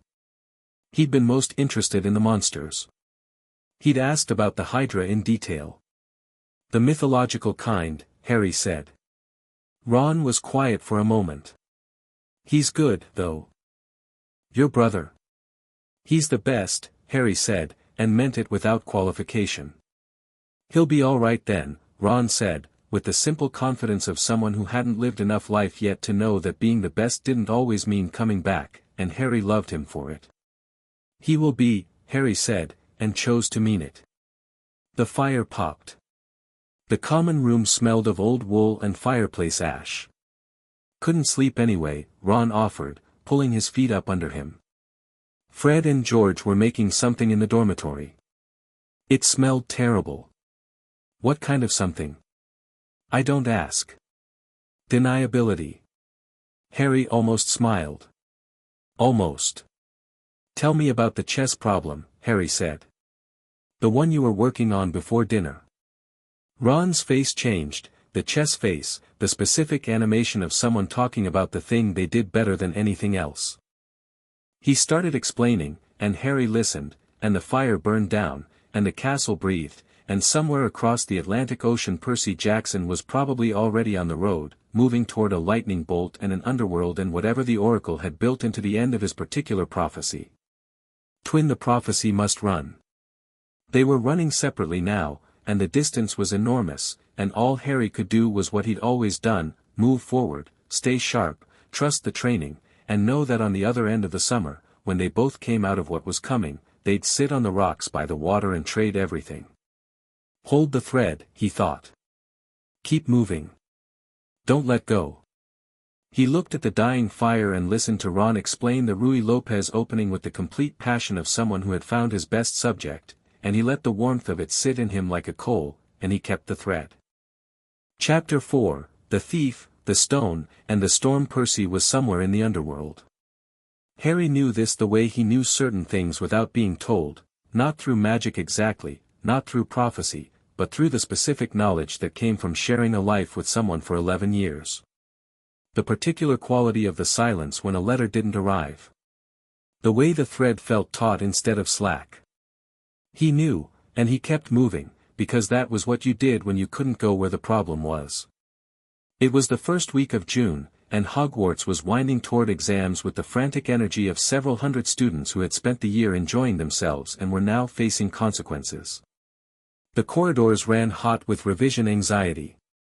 The library had a permanent occupation force of 5th and 7th years with the hollow eyes of people who had recently discovered the limits of their preparation. Even the Weasley twins had moderated their operational tempo, though Fred had told Harry this was strategic, not academic, and George had added that they were saving something good for the end of year and would Harry like to be involved, and Harry had said probably not, but tell him how it went. Harry was not anxious about exams. He had been, by Chiron's training, academically prepared for this curriculum at roughly age 9. He was going through the motions of revision for the social function of it, sitting with Ron and Hermione in the common room while Ron panicked and Hermione organized her already comprehensive notes into supplementary subnotes and occasionally made sounds of contentment that Ron found maddening. Harry worked through the material, found almost nothing that surprised him, and spent the remaining attention on the problem that had been building since October. The third-floor corridor. Quirrell. The thing behind the turban. The thinning of the academic year had changed the castle's rhythms in ways that were useful. Fewer students in corridors after hours. Prefects more distracted. The staff more focused on exams than on the particular movement patterns of one first year. Harry had used this to extend his understanding of the third-floor corridor considerably. He knew now that the door used a 3-layer magical lock, that it was warded against standard Alohomora but not against the older unlocking method he'd found described in a library text on pre-modern British magical practice, and that whatever was behind it was large, alive, and warm-blooded, because he could feel the heat of it through the door in the dead of night. He'd told Ron and Hermione all of this. Hermione had responded by researching for 2 weeks and emerging from the library looking like someone who had recently encountered information that required serious internal processing. She'd sat down across from Harry and Ron at dinner and said, in a voice she was keeping very controlled, "I think it's the Philosopher's Stone." She explained it, Nicholas Flamel, the stone's properties, the ability to produce the elixir of life. Ron's face went through about 6 expressions in rapid succession. Harry listened and at the end said, "That fits," and Hermione had blinked at him. "That's all," she said. "It fits the pattern," Harry said. Immortality object, guarded at a school where the foremost magical defender lives, moved here from Gringotts where it was presumably more visible. He paused. Someone tried to steal it from Gringotts in July. The same day Hagrid collected it for Dumbledore. The attempt was before the stone arrived here, which means they knew in advance it was going to move. Insider knowledge, Hermione said. Insider presence, Harry said. Someone already inside the castle, or someone who had access to someone inside the castle. They all 3 looked at each other. Quirrell, Ron said. Quirrell, Harry agreed. And then, because the timing of things was apparently not something the universe negotiated about, Harry's scar erupted in pain. Not the pressure he'd grown used to, the directional pulse, the dark water cold. Pain. Actual pain, sharp and specific and coming from a precise direction, which was not toward Quirrell's quarters but downward, beneath the school, the specific downward that meant underground. Like something below the castle had just been activated or disturbed. Harry was on his feet before he'd consciously decided to stand. "What?" Ron said. "Something just happened," Harry said. He pressed 2 fingers to his scar, not dramatic, just feeling the direction. Downward and through. Below the 3rd floor. He looked at them both. "We go tonight." "Tonight," Hermione repeated. "It's moved to active phase. Quirrell, or what's in Quirrell, has done something that changed the timeline." He was already thinking through it. The Philosopher's Stone. The protections. What he knew about what was in there, the 3-headed dog that Hagrid had mentioned once, let slip in the way that Hagrid always let things slip without quite understanding the value of the information. Various enchanted obstacles. The mirror of Erist, which Dumbledore had moved weeks ago, which Harry had just now understood was not being stored randomly but was being used as the final protection. The person who wants the stone only to use it will see only themselves making the elixir. Dumbledore had told him the mirror showed the heart's desire. The final lock was desire itself. "We should tell someone," Hermione said.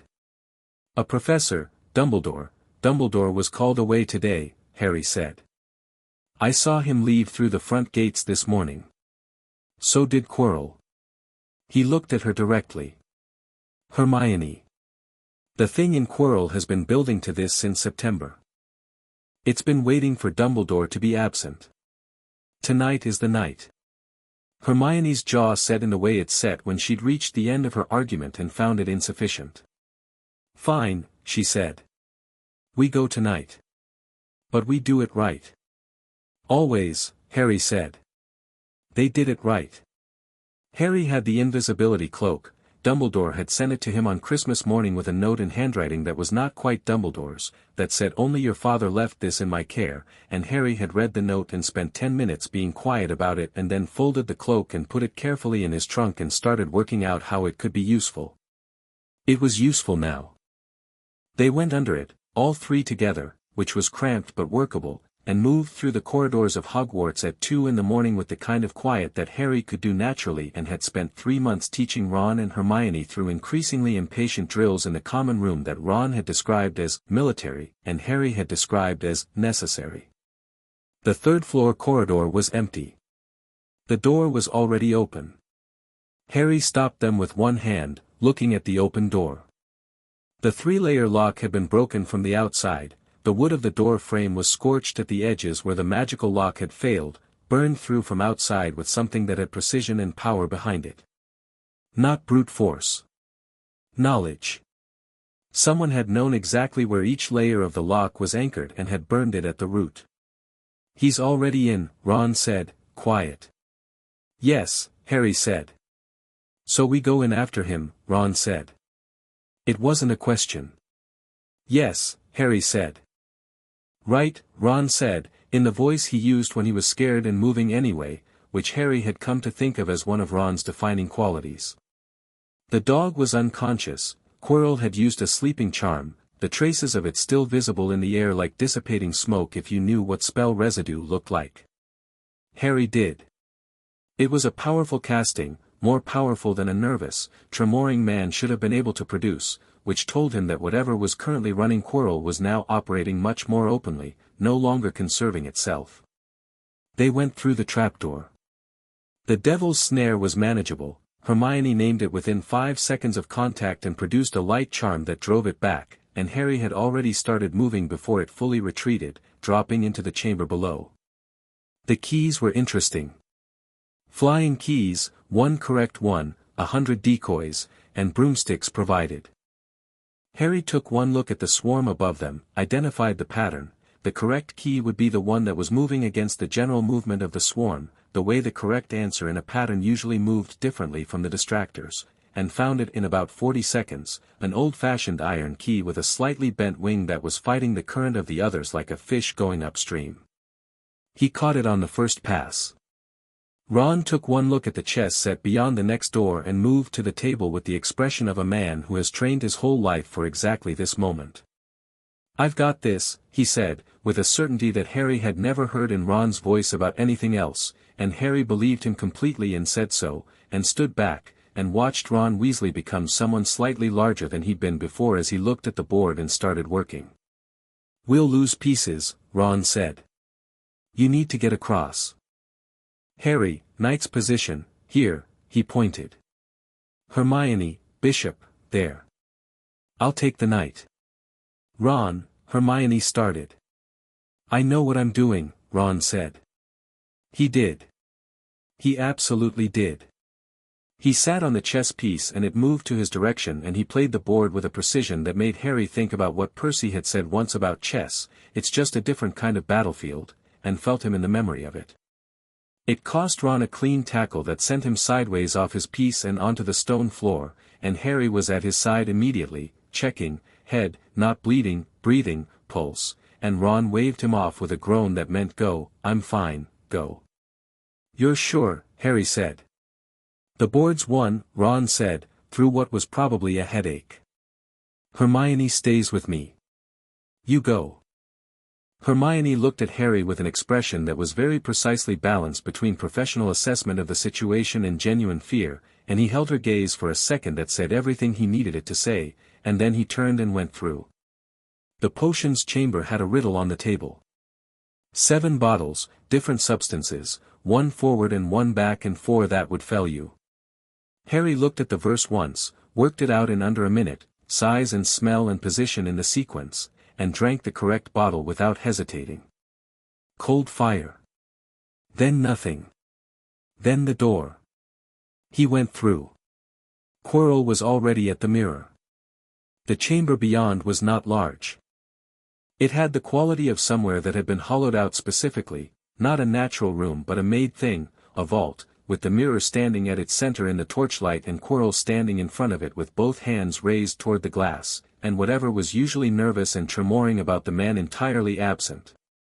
He stood very still in the firelight, and his stillness was wrong in the specific way Harry had been cataloging for 9 months, and the scar was not pressing now, it was burning, clean and directional, like a compass finding north. I wondered when you'd come, Quirrell said, without turning. Did you? Harry said. He walked into the room and positioned himself with his back to neither the door nor the mirror, angled, sight lines clear to both. Chiron's training, automatic and embodied. You've been knowing things all year. Quirrell turned around then. You worked it out, he said. Not asking. His eyes were different now, steadier, darker, with a quality of focus that the tremoring nervous professor had never had. Most of it, Harry said. The stone. What's in you? What it wants. He paused. I'm guessing Voldemort finds it harder to do delicate magic through a host. Hence the year of careful not quite trying, waiting for Dumbledore to be gone. The name landed in the room and Quirrell's head snapped back with a motion that was not entirely voluntary, like a marionette whose string had been pulled. You say his name, the voice that came from Quirrell's mouth was not Quirrell's voice. It was something older, drier, the voice of something that had been a whisper for 10 years and had almost forgotten what full strength felt like. It resonated in the stone of the chamber. Most cannot even speak it. Names aren't afraid of themselves, Harry said. Only people are afraid of names. The thing in Quirrell looked at him with eyes that held the specific quality of something evaluating an obstacle. Not angry. Not theatrical. Clinical. You are not what I was told, it said. No, Harry agreed. Probably not. The boy who lived, it said, and the contempt in it was real, not performed, genuine. The contempt of something that had planned very carefully and found an unexpected variable. I expected a child. I am a child, Harry said. A child who was raised in a camp full of people descended from gods and trained by an immortal centaur for 11 years. But technically a child, yes. 11 years old and you come down here alone. Ron and Hermione are fine, Harry said. Your obstacles were interesting, not impassable. And I'm not alone. I'm never actually alone. He paused. The mirror. Yes, the voice said. The mirror. Quirrell turned back to it. I cannot get the stone from it. It gives only visions. You're Dumbledore's final clever joke, only someone who wants the stone but not to use it can retrieve it. The head tilted slightly. But you could. You think so. I know so. You don't want the stone for yourself. You have no use for immortality, you don't even fear death the way most do. If you stood before that mirror right now, you would see something else entirely. A pause. Get me the stone, and I will not harm you. Harry looked at the mirror. He thought about standing in front of it in October, seeing the image it had given him, Percy, older, both of them looking like people who had finished something. He thought about what Annabeth had said in her letter about Horcruxes, and what Chiron had said about soul division, and what the oracle had said about twin prophecies, and what his scar had been telling him for 9 months. He stepped in front of the mirror. His reflection looked back at him. And then it moved, did something he hadn't seen in October. His reflection reached into its pocket and brought out a small red stone that glittered in the torchlight. Winked at him. Put it back. Harry felt something drop into his pocket. The weight of it was small and solid and warm. He turned back to Quirrell. "Well," said the thing in Quirrell. "The mirror showed me what I expected," Harry said, which was true and also not an answer to the question. The thing in Quirrell evaluated him for a long, still moment. "Then, you have it." "I do," Harry said. "Give it to me." "No," Harry said. The stillness broke.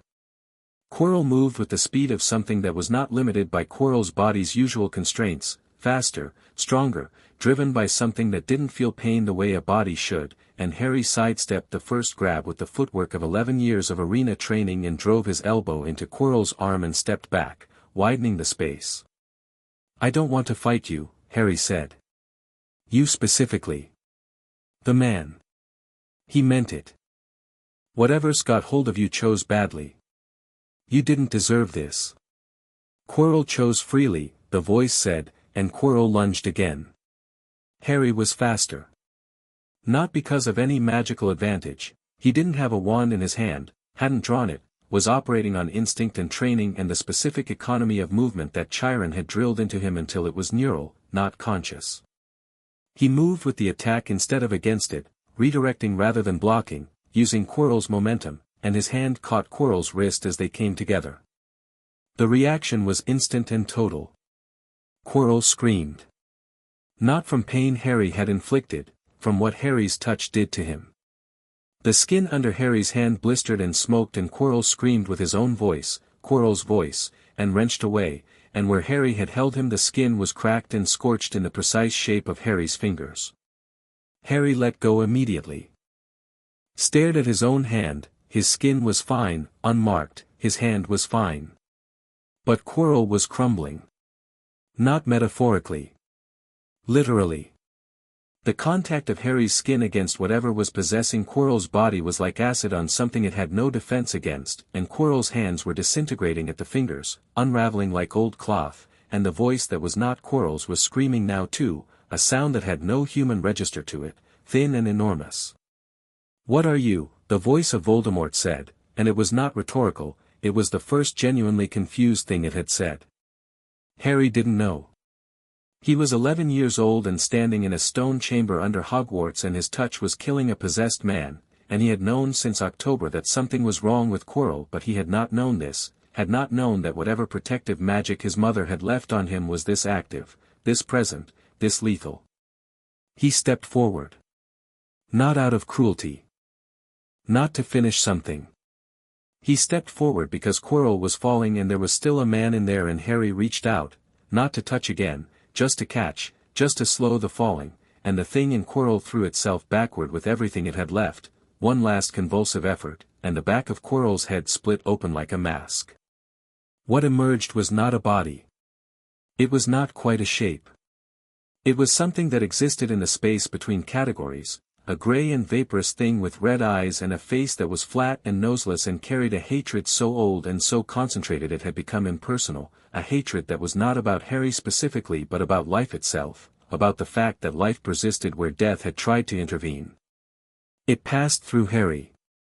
The cold was absolute. Complete. It hit every nerve ending simultaneously and for a moment there was nothing, no castle, no stone floor, no scar, no weight of the stone in his pocket, just cold, and then the cold passed through and out the other side, and the grey thing screamed and dissipated like smoke and wind, and was gone. Harry stood in the chamber alone. Quirrell was on the floor. Still. The disintegration had stopped at his hands, stopped at the moment the possessing force left him. He was breathing, barely, and Harry knelt beside him and checked his pulse and found it and pressed 2 fingers to the man's throat and held them there while he thought about what to do next. He reached into his pocket and found the stone, solid and warm. He put it on the floor next to the mirror, in plain sight, where it could be found. Then he sat down on the cold stone and put his back against the mirror's frame and kept his fingers on Quirrell's pulse and felt the scar on his forehead go from burning to warm to quiet for the first time in 9 months, a quietness that felt enormous in the same way a sound's absence feels enormous right after it stops. He sat there in the quiet and breathed. He thought about Percy. He thought, "You'd better be coming back." In Los Angeles, at roughly the same moment, Percy Jackson was standing at the rim of the underworld with a water pearl dissolving in his fist and Ares's war energy still singing in his blood and a lightning bolt in his hand that he hadn't stolen and an understanding of betrayal that was very new and very heavy, and he looked at Luke Castellan's face in his memory and felt the specific ache of a friend who had chosen wrong, and he thought about Harry. He thought, "You'd better be okay." The way the oracle had said it, Twin, the prophecy must run. They were both still running. He could feel it, distantly, the way you feel a vibration through the floor, something on the other side of the Atlantic, something that had just resolved, something that meant his brother was still there. He turned away from the underworld. He had a lightning bolt to return.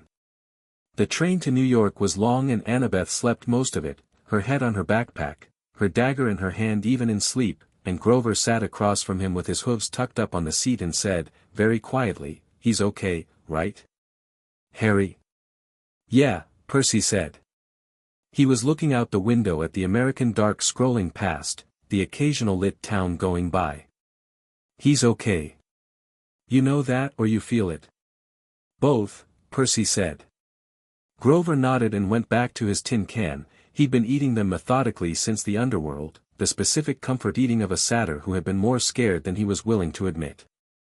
Percy watched the dark and thought about Luke, about what Luke had said, about what it meant that Kronos was moving behind everything, about what Chiron was going to say, about the conversation he and Harry were going to have about the fact that both their prophecies were bigger than they'd known, and about the particular quality of knowing that the person you'd do anything for had just been in their own chamber with their own impossible thing and had come out the other side.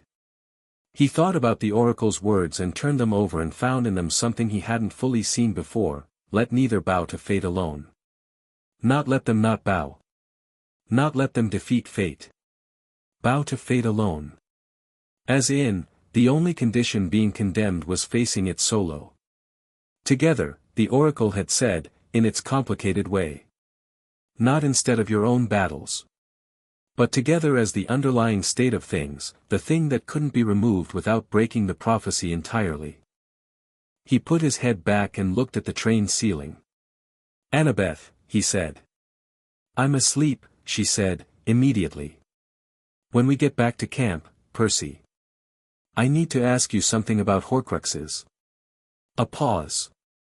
Then Annabeth sat up, dagger still in hand, and looked at him with the expression she wore when she'd been thinking about something and was ready to think about it together.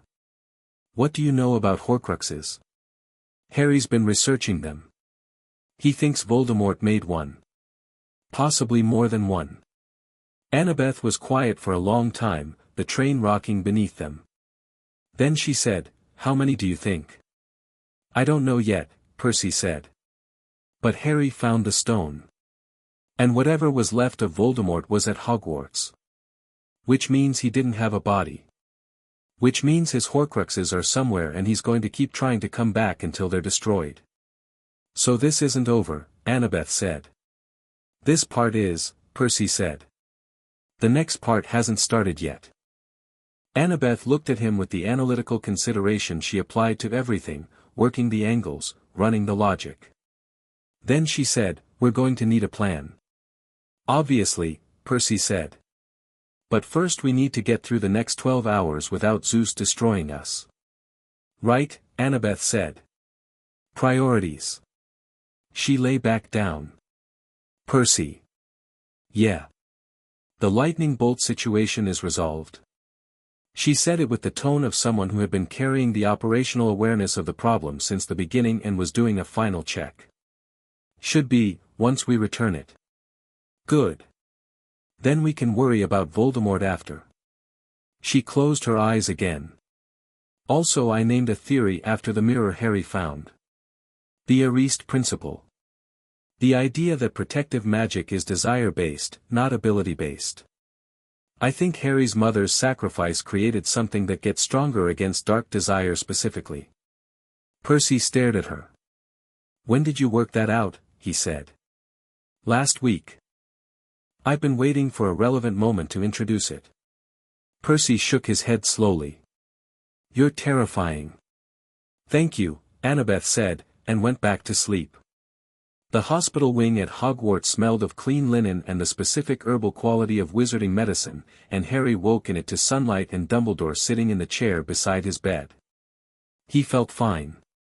He ran a quick internal check, the kind Chiron had made automatic, and found nothing wrong. The scar was quiet. His hand was unmarked. He was clear-headed. He sat up. Dumbledore said, "Good morning." "How long?" Harry said. 3 days. Harry processed this. 3 days in the hospital wing, which meant whatever the cold had done when Voldemort passed through him had cost more than he'd felt in the moment. He filed this as useful data about the cost of that kind of contact. "Quirrell?" he asked. "Alive," Dumbledore said. "Recovering. He will require significant care." A pause. "You kept your fingers on his pulse." "He was still in there," Harry said. "He deserved that much." Dumbledore was quiet for a moment, and in his eyes was something Harry had seen in Chiron sometimes, the expression of an ancient person encountering something that still surprised them after everything. "The stone," Dumbledore said. "It has been destroyed." Harry nodded. He'd left it in plain sight specifically to remove it from the equation. "Good. Nicholas Flamel will, he and his wife have had 665 years, Harry said. "They've had enough time to be ready." He paused, and added, more quietly, "It was the right thing to do." "Yes," Dumbledore said, gently. "It was." Harry leaned back against the headboard and looked at the sunlight through the hospital wing windows. It was June. The year was almost over. Percy was somewhere, and the thread was still there, and the quiet in the scar was not the quiet of something over but the quiet of something that had withdrawn to regroup. "Professor," Harry said. "Yes." "He made more than one," Harry said. "Voldemort. Whatever he hid pieces of himself in, there's more than one." The possession of Quirrell was a strategy, not a desperation. He was never planning to rely solely on the stone for a return. It was one option among several. He paused. "We need to find the others." Dumbledore was very still. "That is," he said, carefully, "a sophisticated conclusion." "It's the only one that fits the pattern," Harry said. "A man that afraid of death wouldn't put everything in one container. He'd distribute the risk." Dumbledore looked at him for a very long time, with the full weight of his considerable intelligence and his complicated eyes and his ancient sadness. Then he said, "You are remarkably like your mother." "People keep telling me that," Harry said. "She would have reached the same conclusion," Dumbledore said. "And she would have been correct." A pause. "As are you." Harry looked at him. "You already knew." Dumbledore said nothing. Which was itself an answer. Harry breathed in through his nose. Out through his mouth. "How many?" "I have suspicions," Dumbledore said. "Not certainties. Suspicions are a start." Harry looked at the window. "We have time. He's gone for now. We use the time." "You are 11 years old, Harry." "I was aware," Harry said. "I'm still right." Dumbledore made a sound that was not quite a laugh and not quite not a laugh. He looked at his hands, then at Harry, and then he said something that Harry thought cost him something real. "I had intended to manage this situation more carefully. More gradually. I had thought there would be time to." He paused. "I underestimated you considerably. In a direction I'm not sure I've been wrong before." "You thought I'd need more time to be ready," Harry said. "Yes. Chiron had the same instinct," Harry said. He spent 11 years not telling me things because he thought I needed to grow first. He paused. He was right, I think. But the difference is, Chiron's version of not telling me things was about letting me grow into my own person. Your version is about managing an asset. The word landed. Dumbledore did not look away. That, he said, is the most honest thing anyone has said to me in a very long time. I'm not angry about it, Harry said, which surprised Dumbledore visibly. I understand the impulse. You're trying to protect people at a scale that requires you to think of some people as resources instead of individuals. I understand the math. He looked at Dumbledore steadily. I'm telling you that it doesn't work on me. Not because I'm opposed to being part of something larger. Because I'll only do it on terms I've chosen. And what would those terms be? Dumbledore said, slowly. Honesty, Harry said. About what you know, what you suspect, what you're planning. Not everything, I understand operational security. But no more managed information. No more carefully chosen what to tell me and when. He paused. And Percy Jackson is part of this. Whatever comes next, he's part of it. His prophecy and mine are connected and you need to know about him.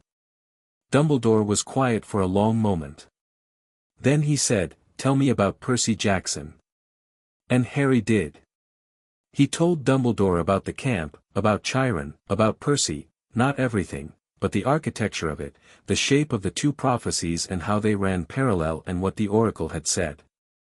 He watched Dumbledore's face as he spoke and saw the old man processing it with the specific intelligence of someone who had lived a very long time and knew what to do with unexpected information, which was mostly to be still and let it settle. When Harry finished, Dumbledore was quiet for almost a full minute. Two prophecies, he said finally. Both moving. Both moving, Harry said. And you believe they're connected? I believe they share an underlying mechanism, Harry said. Voldemort on one side and Kronos on the other. They're not working together, I don't think they even know about each other.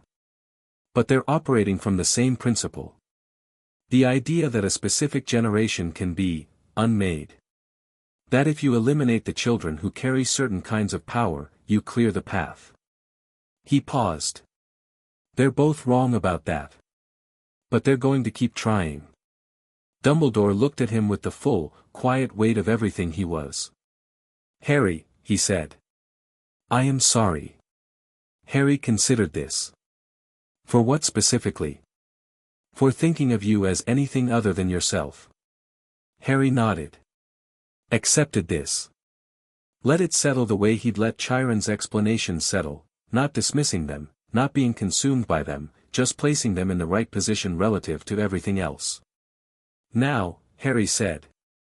Tell me what you know about the Horcruxes. Everything. Dumbledore told him. Outside, the Scottish summer was full and bright and the grounds were alive with the particular relief of term's end approaching. Somewhere across the Atlantic, Percy Jackson was probably stepping off a train in New York, lightning bolt delivered, prophecy fulfilled for now, moving toward the next thing. The oracle had said the prophecy must run, and they were both still running. Harry listened to Dumbledore's careful, specific words and built a map from them, piece by piece, the way he built all maps, patient, precise, without rushing toward the conclusion before the shape was clear. There was a year behind him and years ahead of him, and somewhere in those years the last of Voldemort's soul fragments waited to be found and unmade, and somewhere in the same years Kronos moved toward his own return, and the two of them, him and Percy, marked by different fates, built from different materials, bound by choice rather than blood, were going to be the people who faced both. He was not afraid. He was ready to begin. Chapter 5, The Cost of Coming Back. The summer hit Long Island like a thrown fist. Harry stepped off the plane at JFK on the last day of June with his trunk, his owl, and 9 months of Hogwarts sitting in him like a stone he was still measuring the weight of. The airport was enormous and loud and smelled of jet fuel and recycled air, and after the stone corridors and fireplace smoke of a Scottish castle it felt aggressively modern, all glass and steel and announcement boards cycling through departures in orange letters. Athena rode in her carrier with the stoic dignity of an owl who had opinions about air travel but had decided expressing them was beneath her. Hagrid had offered to arrange transport. Harry had politely declined, because he'd learned over the school year that Hagrid's arrangements tended toward the chaotic, and he'd taken the night bus to London and then a regular taxi to Heathrow and then the flight with the specific competence of someone who had moved through the world without parents his whole life and had figured out that being 11 was less of an obstacle than people assumed if you were organized and direct and didn't look like you were lost. He wasn't lost. He knew exactly where he was going.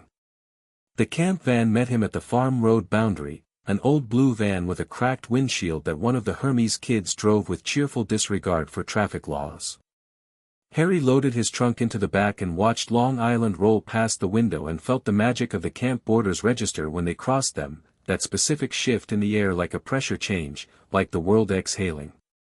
He was back. The van stopped at the edge of the main green, and Harry climbed out, and Percy Jackson was already running across the grass. Not jogging. Running, full stride, like he'd been watching the road for the last 20 minutes, which knowing Percy he absolutely had been. He hit Harry at full speed and the collision was the kind that came from two people who had grown up the same height and knew exactly how much force the other one could take, and Harry caught him and they stood in it for a moment, the specific fullness of 11 months compressed into 3 seconds of contact, and then Percy stepped back and looked at him. "You look terrible," Percy said. "I was in the hospital wing for 3 days." "What happened to your—" Percy started reaching for Harry's face. "Scars fine," Harry said. "Everything's fine." "Everything is clearly not, Percy," Harry said. "I'm standing here. I'm standing here and I'm fine. Look at me." Percy looked at him. The particular looking that Percy did when he was checking not just surface but depth, reading him the way he always had. Then he breathed out through his nose and the set of his shoulders changed and he said, "Yeah. Okay." "Yeah," Harry said. They walked up through the camp together, matching stride for stride, the way they always had, and it felt like putting on something you'd taken off for a season and finding it fit exactly the same, and the relief of that, of the fit of it, was so complete and so quiet that Harry didn't have words for it and didn't try. The camp in late June had a specific quality, end-of-quest energy, the particular tension of people who had just been through something and were still processing whether they were allowed to rest. Harry felt it in the air as they walked, in the way conversations stopped and started, in the way some of the older campers moved with an awareness that was new, something earned. "Tell me about Kronos," Harry said, when they were past the main cluster of cabins and onto the path toward the beach. Percy was quiet for a moment. "We'll need to sit down for that." "Okay." They sat on their rocks. Percy put his feet in the water and it calmed around him immediately, recognizing him. Harry watched the Long Island Sound do its particular green-blue shimmering and waited. "Luke is with Kronos," Percy said. "He was the thief. The whole thing, the lightning bolt, the war between the gods that almost happened, it was a setup. Ares helped, but the whole architecture of it was Kronos. Working through Luke." He paused. "Luke thinks the Olympians are corrupt.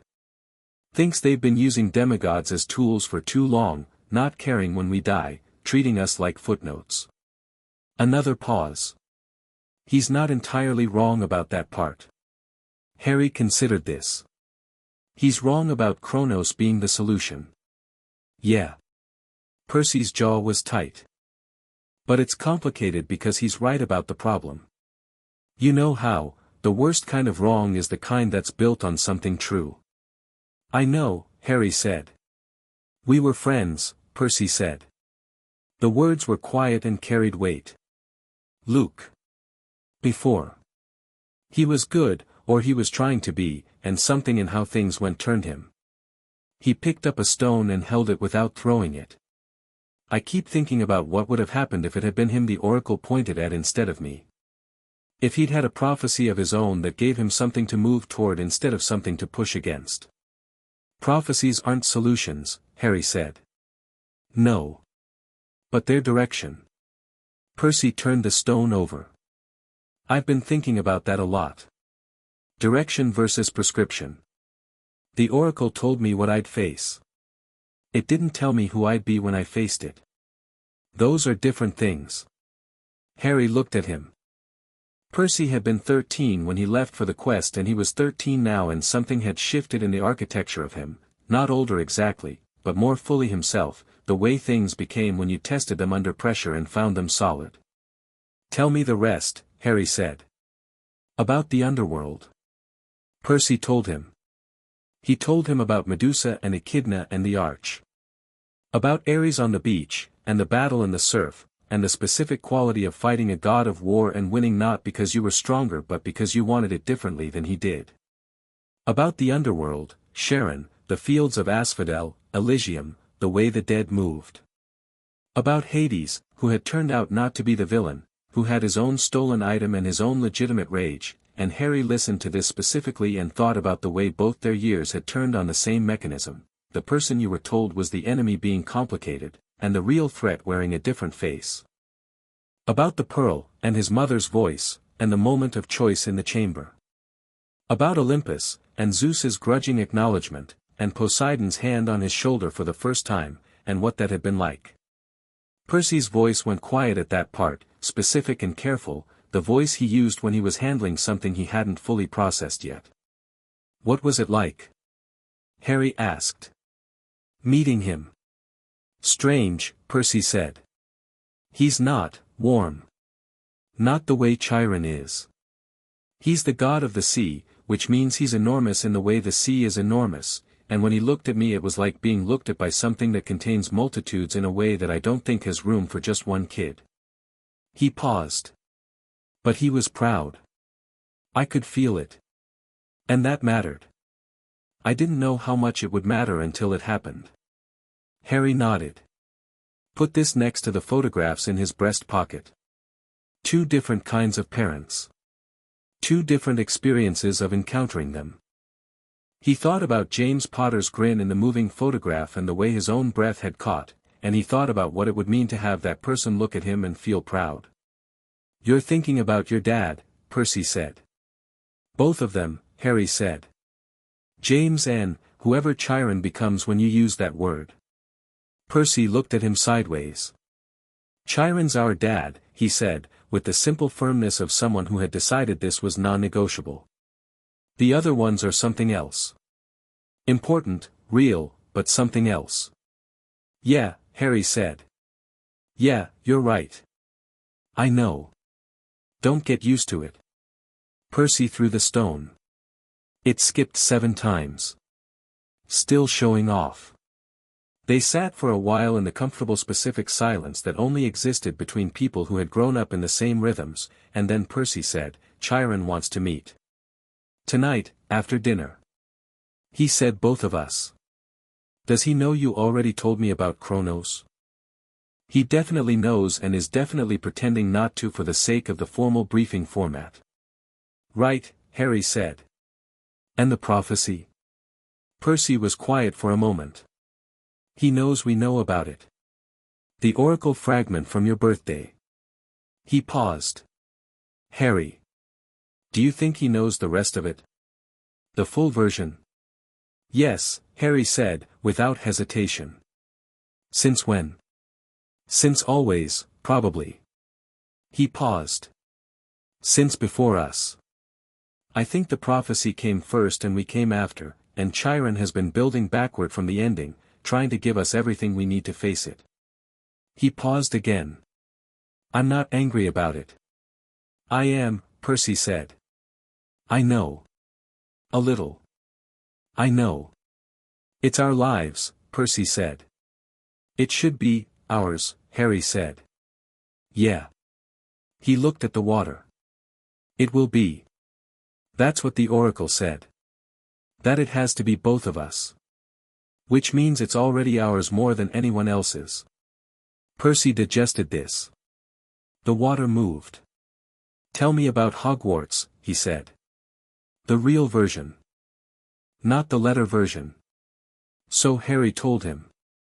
The real version, which was different from the letters in the way that compressed time is always different from lived time, fuller, with the details you leave out because they're too small for letters but too important to forget.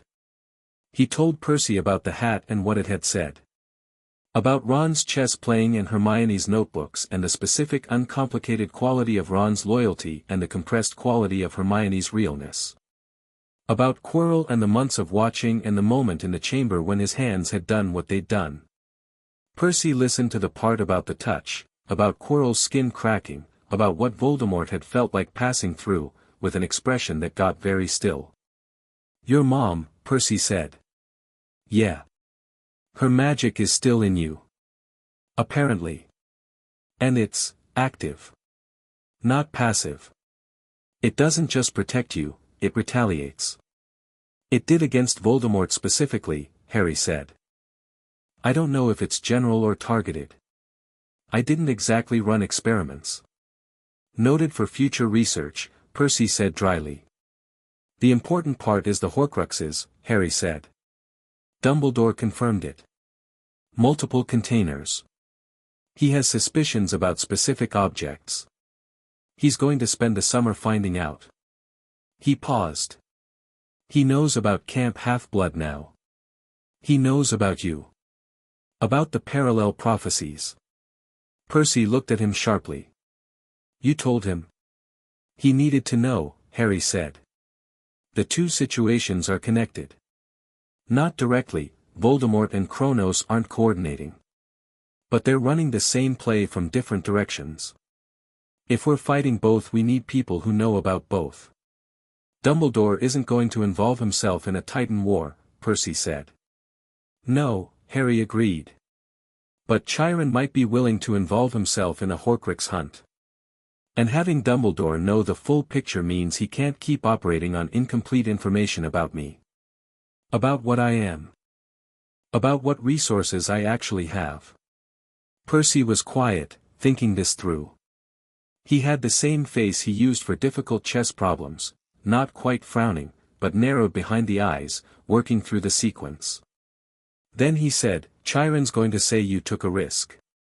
Chiron's going to say I made a judgment call with incomplete information and it was the best available option. Then he's going to make us do footwork drills." "Why footwork drills?" "He always does footwork drills when he's processing something difficult. The physicality grounds him." Percy considered this. "Is that a Centaur thing or a Chiron thing?" "Exclusively a Chiron thing, I believe." "Fair." Percy looked back at the water. "Nico." The subject change was abrupt and deliberate, the way Percy moved between things when one of them needed handling carefully. Harry straightened slightly. "What about Nico?" "He's been different," Percy said. "Since before my quest. He's been in the Hades cabin more, which he never used to use, and he's been reading things, old mythology, the death chapters. And he knew things about the underworld before I went. Things he shouldn't have known if he was just a kid who'd read some books." Harry thought about Nico D'Angelo, who was 8 years old, who had been at camp for 3 years now, who Harry had always found interesting in a way he hadn't fully examined. There was something in Nico that resonated, not quite what Harry recognized as divine heritage, but something adjacent to it, something that sat between categories the way Harry himself sat between categories. "I think he's Hades' son," Percy said. Harry looked at him. "You think?" "I think. That would make him a child of the Big Three," Harry said. "Like us." "Yeah. And there's a prophecy about children of the Big Three," Harry said. "The one that predates ours. The one that's why Zeus and Poseidon and Hades agreed to have no more children." "Right," Percy said. "So either they've been violating an agreement for longer than anyone knew," Harry said, "or Nico was born before the agreement." "Or both," Percy said. "And if he was born before the agreement then he's older than he looks, which with Hades kids might be normal. Time works differently in the underworld." He paused. "There's also his sister. Bianca. She came with him when he first arrived. She joined the Hunters of Artemis last year." Percy's jaw worked slightly. "I'm worried about both of them." About what it means if Hades's kids are at camp. About what it means for the great prophecy if there are undisclosed children of the big three walking around. Harry processed all of this in the way he processed large amounts of interconnected information, not linearly but in parallel, building the map from multiple points simultaneously. "Does Nico know?" he asked. "What he is?" "I don't know what Nico knows," Percy said. "He knows more than he shows, which means he's been doing what we do, filing things, waiting, building a picture." "Smart kid," Harry said. "Scary kid," Percy said. "In the specific way of people who are quiet and feel things enormously and haven't found the outlet for it yet." Harry thought about this. "We should talk to him. I've been trying to figure out how." "You talk to him like you talk to anyone," Harry said. "Honestly. You tell him you think you know what he is and you ask if he needs help understanding it. No performance, no careful strategy. Just directly." Percy made a face. "You make it sound simple." "It is simple," Harry said. "Simple isn't the same as easy." Percy picked up another stone. Turned it over. Didn't throw it.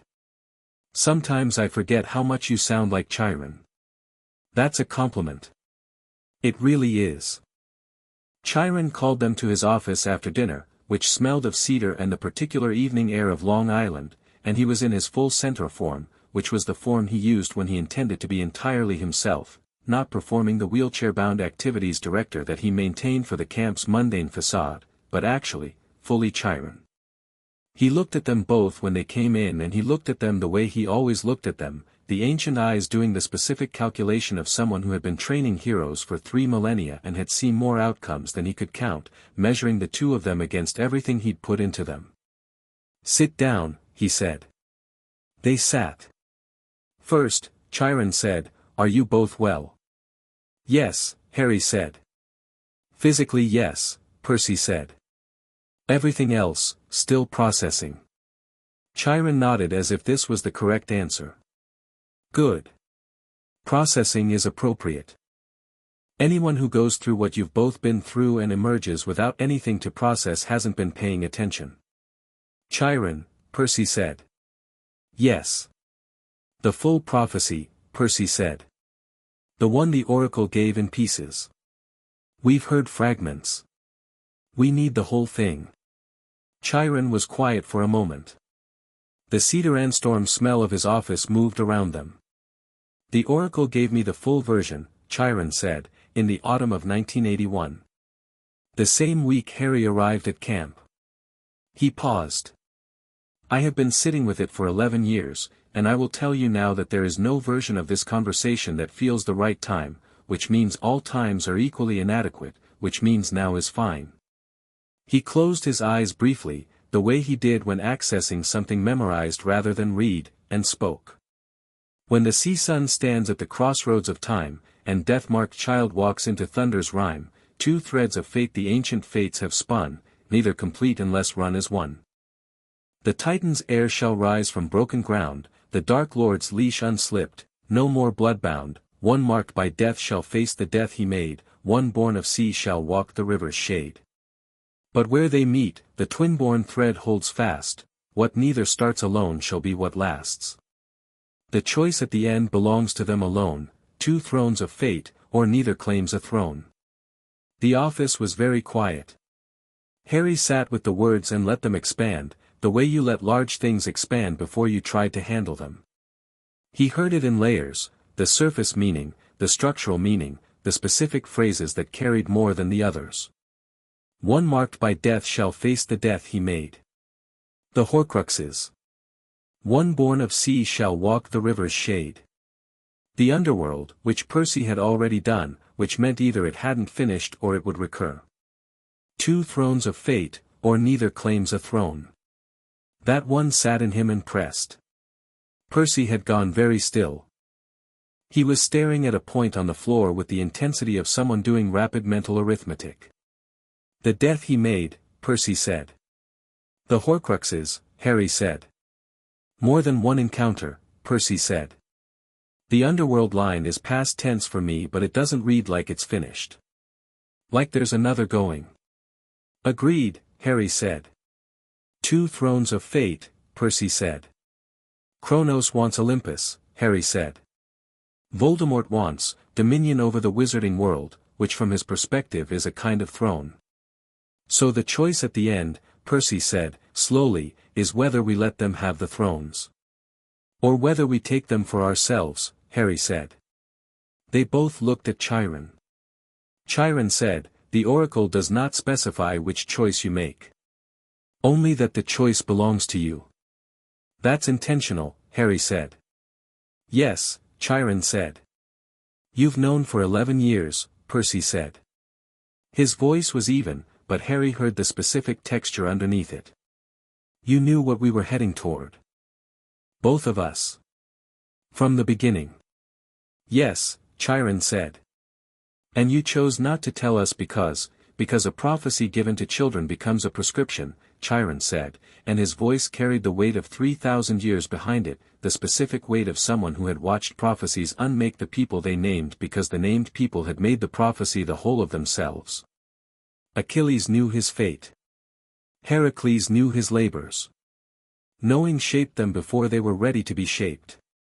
It made them instruments of destiny rather than architects of response. He paused. I had 2 children who were already marked. I chose to give you the childhood first. The destiny could wait until you were the people who could hold it without breaking. Percy was quiet for a moment. I'm still angry, he said. I know, Chiron said. But I understand, Percy said. I hate that I understand. Understanding and agreeing are different things, Chiron said. You're allowed both responses simultaneously.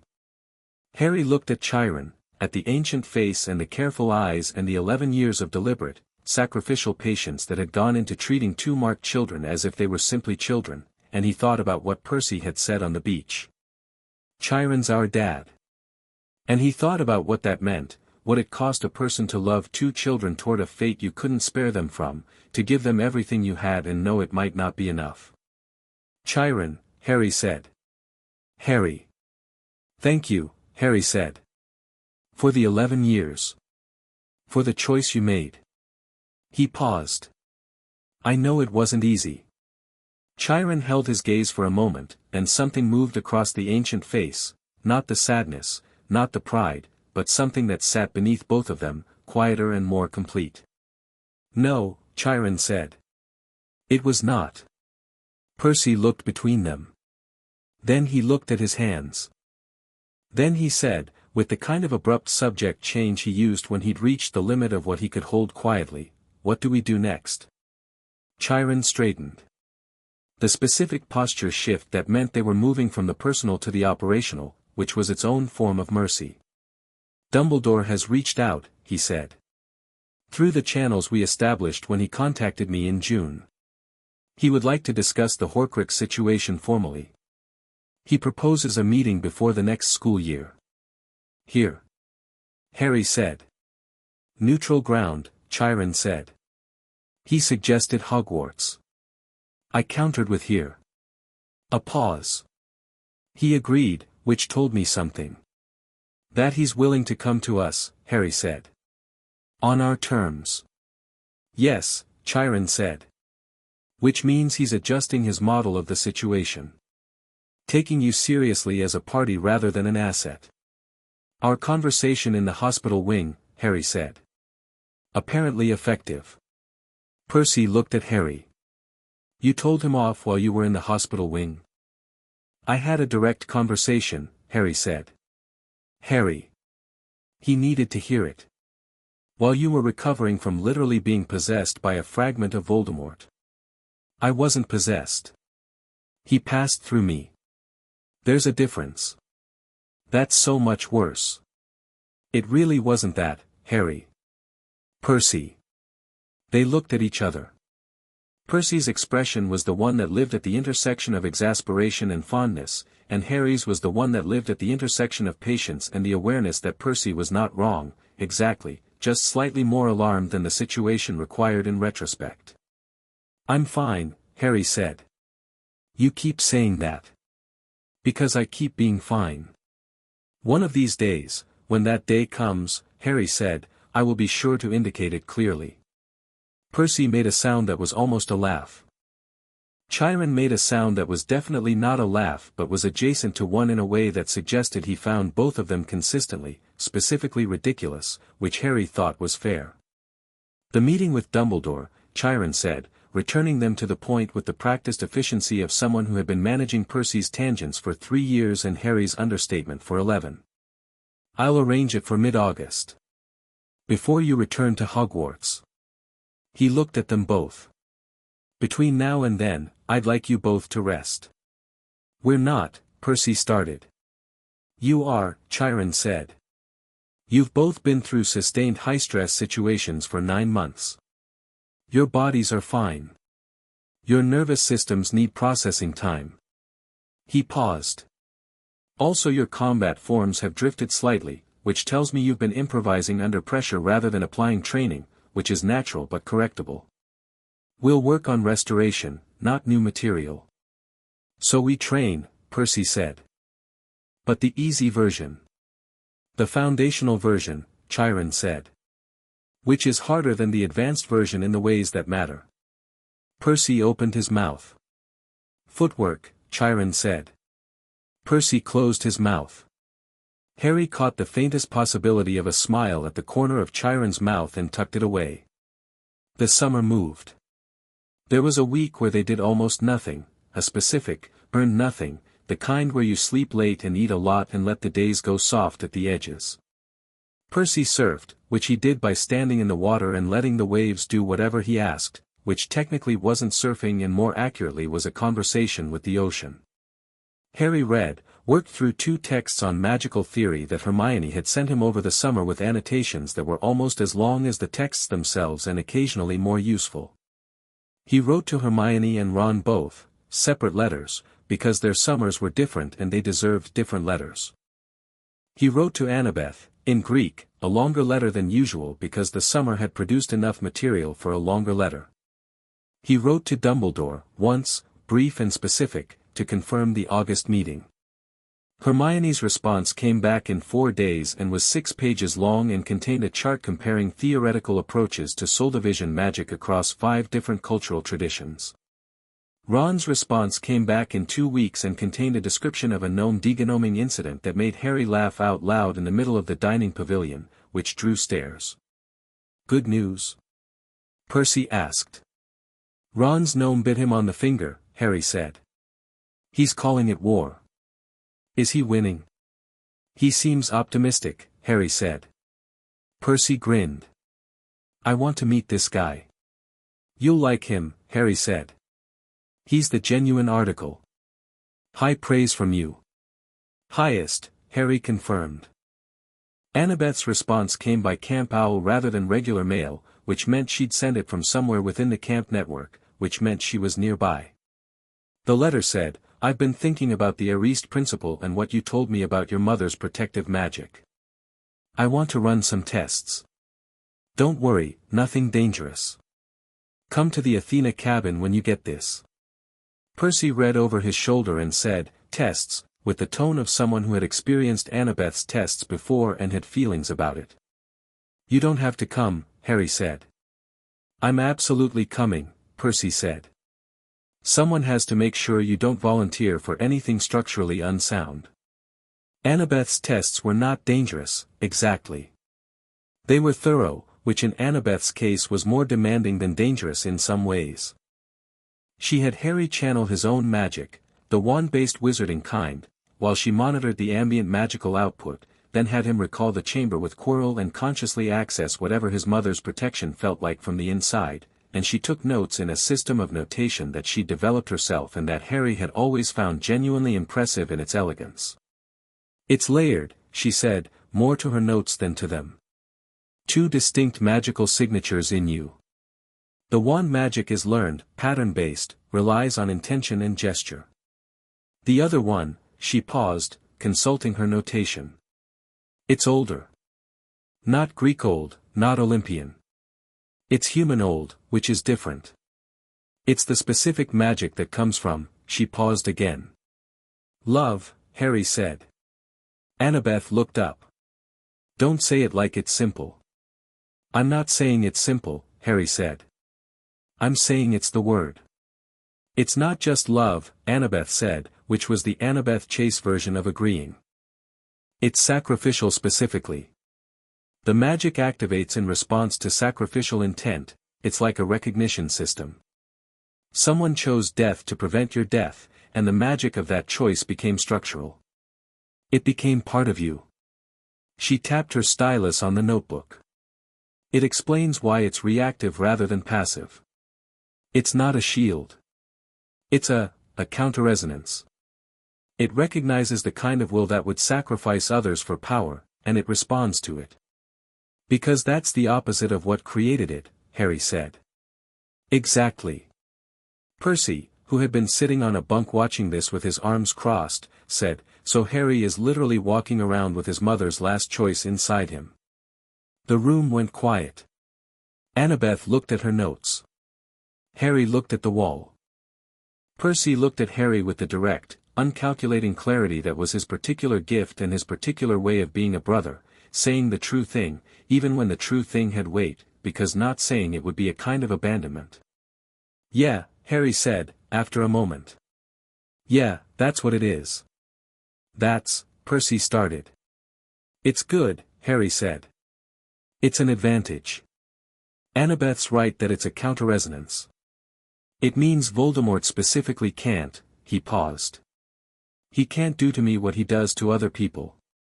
The magic recognizes him. He looked at his hands. It's also, yeah. It's hers. It's the last thing she did and it's in me. He looked up at Percy. I'm grateful for it. Both things at once. Percy looked at him for a moment, then nodded, accepting both things. Can it be expanded? Percy asked Annabeth. The counterresonance. Can you make it broader, or strengthen it, or, not artificially, Annabeth said. It's organic. You can't manufacture sacrifice magic. But you can, she hesitated. In theory, if the same act was repeated. If someone chose the same kind of sacrifice. It would layer. That's not happening, Harry said immediately, with a flatness that closed the subject completely. I'm just noting the mechanism, Annabeth said. Noted, Harry said. No. Percy made a sound that meant agreed, absolutely not, moving on. Annabeth put her notebook down and looked at both of them with the expression she wore when she was going to say something that mattered and was deciding how to frame it. The Horcruxes, she said. Dumbledore has a list. Suspicions, Harry said. Not confirmed locations. I want to be part of the hunt, she said. Not as support. Strategically. Harry looked at her. Annabeth.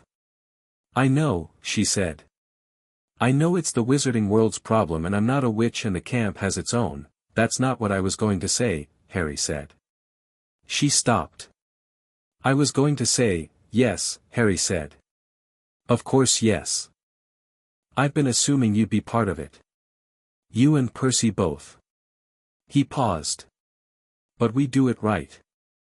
We don't move on locations until we have full information. We don't split without communication. And we don't, he looked at them both, we don't try to protect each other by going alone. That's not protection. That's just dying separately. Agreed, Annabeth said. Agreed, Percy said. Good, Harry said.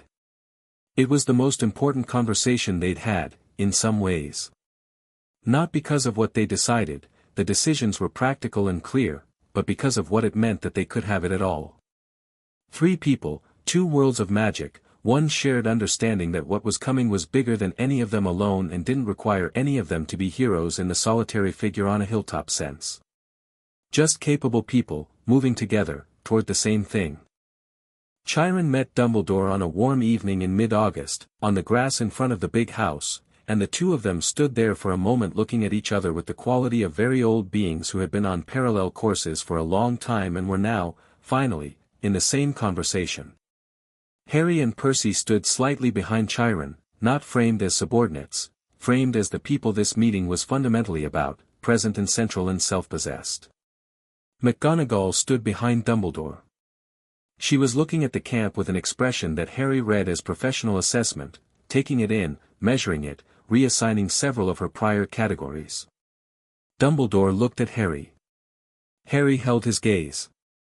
"You look better than when I saw you last," Dumbledore said. "Hospital wings help," Harry said. "I've always thought so." Dumbledore turned to Percy. "Percy Jackson," he said, and his eyes moved over Percy with the same careful brightness they'd applied to Harry in the big house 11 months ago. "You're very like what I'd expect. And also not at all like what I'd expect." "I get that a lot," Percy said. "I imagine." Dumbledore looked at Chiron. "Shall we?" They sat in the big house, all of them, in Chiron's office with the stuck window open to the summer evening and the camp sounds drifting in, distant, specific, alive. Dumbledore laid out what he knew about the Horcruxes on the table, not literally, but in words, precise and serious, the same words he'd used with Harry in the hospital wing but expanded now, with new research from the months in between. 6 objects, possibly. 1 already destroyed. Voldemort himself had damaged 1 in the act of making it, years ago. 1 was the diary. 1 was a ring. 1 was a locket. 1 was a cup. 1 was, unknown. Something at Hogwarts, Dumbledore believed, though he couldn't yet identify it. "And the 7th, Harry said. Dumbledore looked at him. "The 7th. If he made 6 to split his soul, the body is the 7th container. The original piece. He needs his body back. Which is what the stone was for." He paused. "But he doesn't need the stone specifically. He needs a vessel. A ritual. Someone willing." "Yes," Dumbledore said. "Wormtail," Harry said.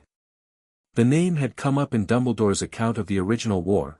Peter Pettigrew, who had betrayed his parents, who was believed dead, who Dumbledore now suspected was alive and with Voldemort. "He's the willing one." "We believe so," Dumbledore said.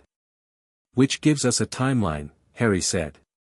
"He needs his body back before he can retrieve the Horcruxes and destroy them, because without a body he can't perform the magic to protect them, and he knows they're vulnerable while he's weak. But if he gets his body back first, the Horcruxes become extremely difficult to reach."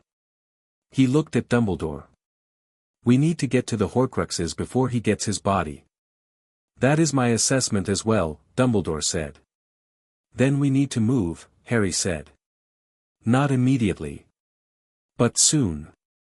This year." Chiron made a sound that was not quite dissent and not quite agreement. Percy said, "We help." Dumbledore looked at him. "Harry's not doing this alone," Percy said. "The Horcrux hunt, the Voldemort situation, whatever comes next. We're in it. Both of us." He held Dumbledore's gaze with the specific quality of Percy Jackson's gaze when he decided something, uncomplicated, total, the certainty of someone who has already argued it out internally and arrived at a place that isn't moving. "Those are the terms."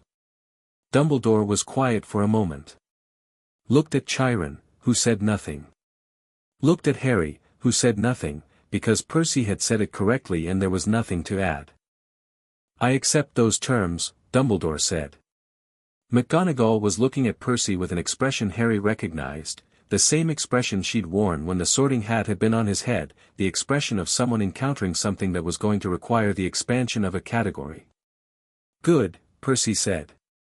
They talked for 2 hours.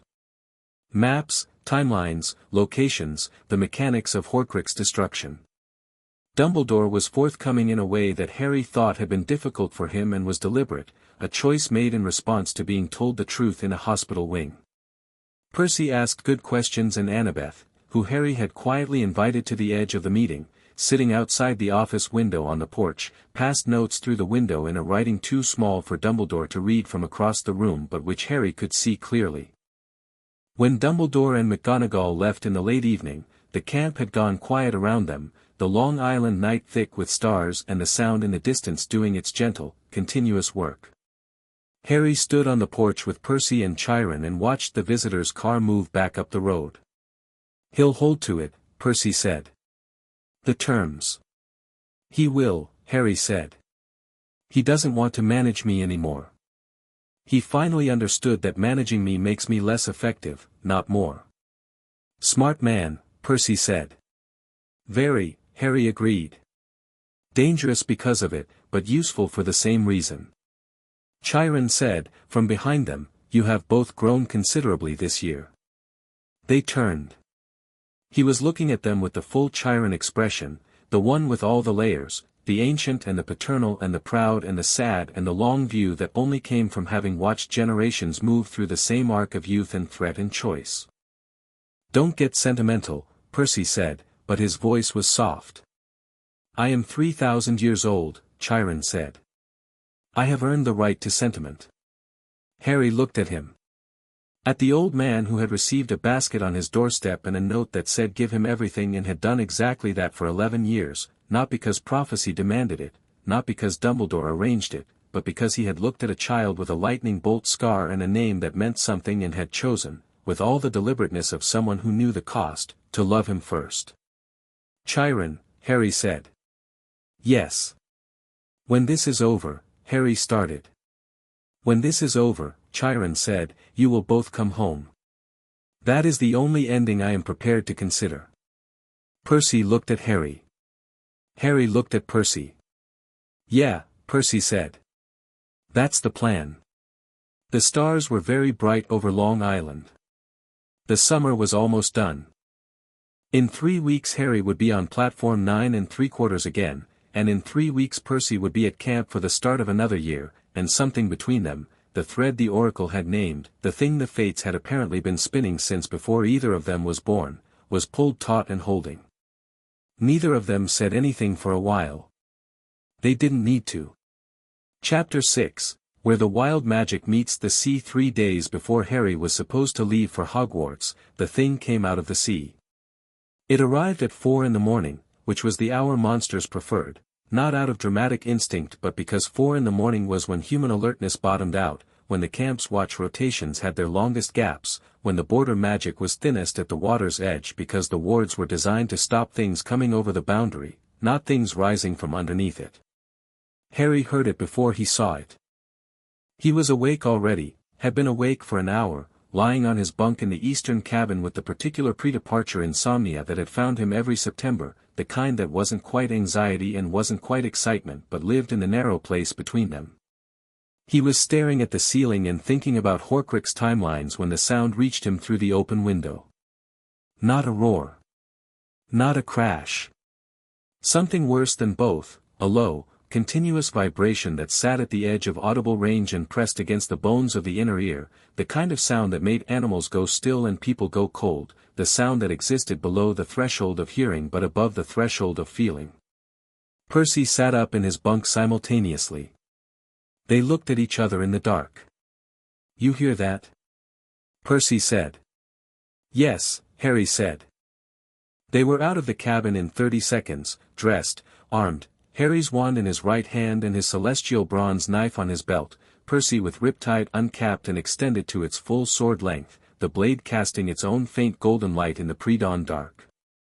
The camp was beginning to stir around them, other cabin lights flicking on, a few counselors emerging with weapons half-drawn, the specific quality of a camp that had been trained for emergencies waking itself up.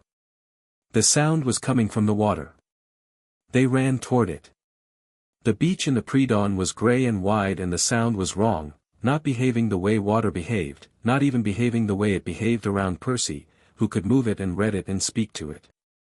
The water at the shoreline was pulling back, drawing away from the sand in the specific retreating motion that preceded something enormous displacing it from beneath, and then the thing surfaced. Harry stopped at the tide line and looked at it and his brain ran through every creature category he knew, Greek, Roman, wizarding, creature known and unknown, and found nothing that matched. It was large. Very large, in the way that required the mind to accept the scale and stages, First you understood it was in the water, then you understood how far out the water went, then you recalibrated. It had mass in the way deep ocean things had mass, the density of something that had spent its existence under pressure, and it moved with the specific patience of something that didn't need to hurry because nothing had ever been fast enough to matter. It was dark water-colored, almost invisible against the pre-dawn sound, except for the places where it wasn't, the places that glowed, cold and blue-green, the bioluminescence of the deep turned to something else, something that had been modified, combined with another kind of light entirely. Because the blue-green glow had lines of red-black running through it, lines that moved against the bioluminescence with a different rhythm, lines that Harry recognized with the back of his neck before his mind caught up. Dark magic. Old dark magic, not wizarding style but something older, the kind that came from before categories were separated, from when magic was one thing and hadn't yet learned to distinguish between the divine and the human. What is that? Percy said. Not a question. The tone of someone naming a category they don't have a word for. I don't know, Harry said. But it has two kinds of power in it. Look at the light, the blue-green is natural, creature, deep-sea origin. The red-black is added. Someone modified this thing. Modified it how? Dark magic, Harry said. Specifically the kind that doesn't belong in a creature. It's been infected. Or weaponized. Or both. Annabeth appeared beside them, which meant she'd been awake too or had been exceptionally fast. She had her knife and her laptop bag, which she brought to crisis situations because she was Annabeth and the laptop bag contained things she considered essential. She looked at the thing in the water with the focused professional assessment she brought to architectural problems and said, "It's testing the boundary." "What?" Percy said. "Look at how it's moving." She pointed. The creature, if creature was still the right word for something this large and this modified, was circling the shoreline with a precision that was too deliberate for animal movement. Not attacking. Probing. Running a pattern along the ward boundaries the way you ran a finger along a wall looking for a gap. Someone sent it here. It's following instructions. Who could send something like that? Percy said. Someone who knows about the camp, Harry said. Someone who knows our boundaries well enough to build something designed to probe them. He paused. Someone who has access to both Greek domain creatures and very old dark magic. The three of them stood with this for a moment. Luke, Percy said, quietly. Luke has access to Kronos' influence, Harry said. Kronos is a Titan, pre-Olympian, which means the magic predates the category divisions. Old enough to touch both. He paused. But Luke doesn't have dark wizard contacts. Someone else is in this. Voldemort's been gone for a year, Annabeth said. But the Death Eaters haven't. Harry looked at her. Think about it, she said, and her voice had the quality it got when she was running ahead of the conversation and pulling them along. You destroyed Voldemort's current vessel.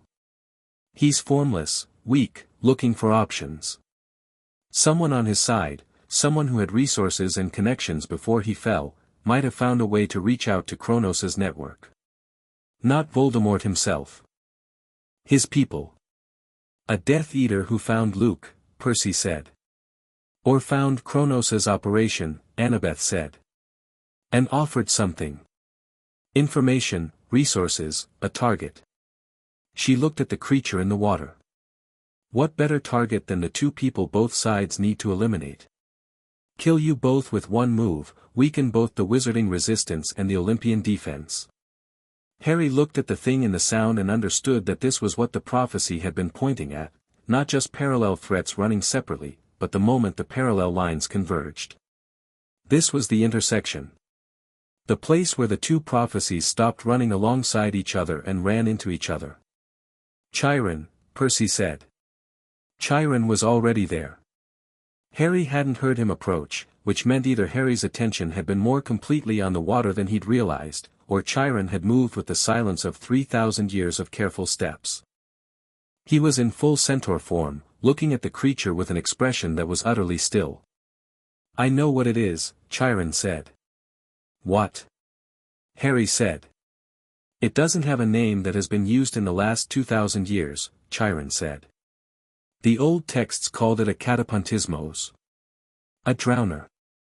They were deep-sea creatures that existed before the Olympian order, Titan Age creatures. Mostly extinct. He paused. Someone has found one that wasn't extinct. And they have bound dark magic into it, which would explain why it reads as two things simultaneously. He paused again. The binding is recent. This was done within the last year. Can we fight it? Percy said. It is in its element, Chiron said. The water is its domain. In the water, its strength is considerable. So we get it out of the water, Percy said. Percy, Chiron said, in the tone he used when Percy was about to do something that was simultaneously logical and dangerous. I can move the water, Percy said. I can pull it back. Strand the thing on the beach. It has been modified with dark magic, Chiron said. We don't know what the dark magic does to its capabilities on land. We don't know what proximity to it does to, we know it's going to find a gap in the boundary eventually, Percy said. And when it does, 200 kids are inside those wards. He looked at Harry. What do you think? Harry was already thinking. He was running it the way Chiron had taught him, not can we win this as the primary question but what are the actual variables and which ones can we control. The creature was large and in its element. They needed to change one of those two facts. Percy could change the element. But the dark magic in it was the unknown variable, and unknown variables were what killed people in fights. We need to understand what the dark magic does before we commit to close engagement, Harry said. Not by waiting, by testing. From distance. He looked at his wand. I can probe it. Diagnostic charm, extended range, it'll read the magical signature and give me more information about what we're dealing with. Do it, Percy said. Harry raised his wand and cast the diagnostic at distance, not a Hogwarts curriculum spell, this was something Dumbledore had included in a supplementary reading list he'd sent in July, assuming Harry would use it eventually.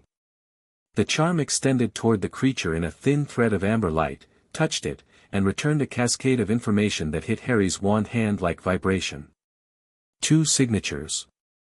Annabeth had been right, the bioluminescent creature self and something else, bound into it at a structural level, not surface deep.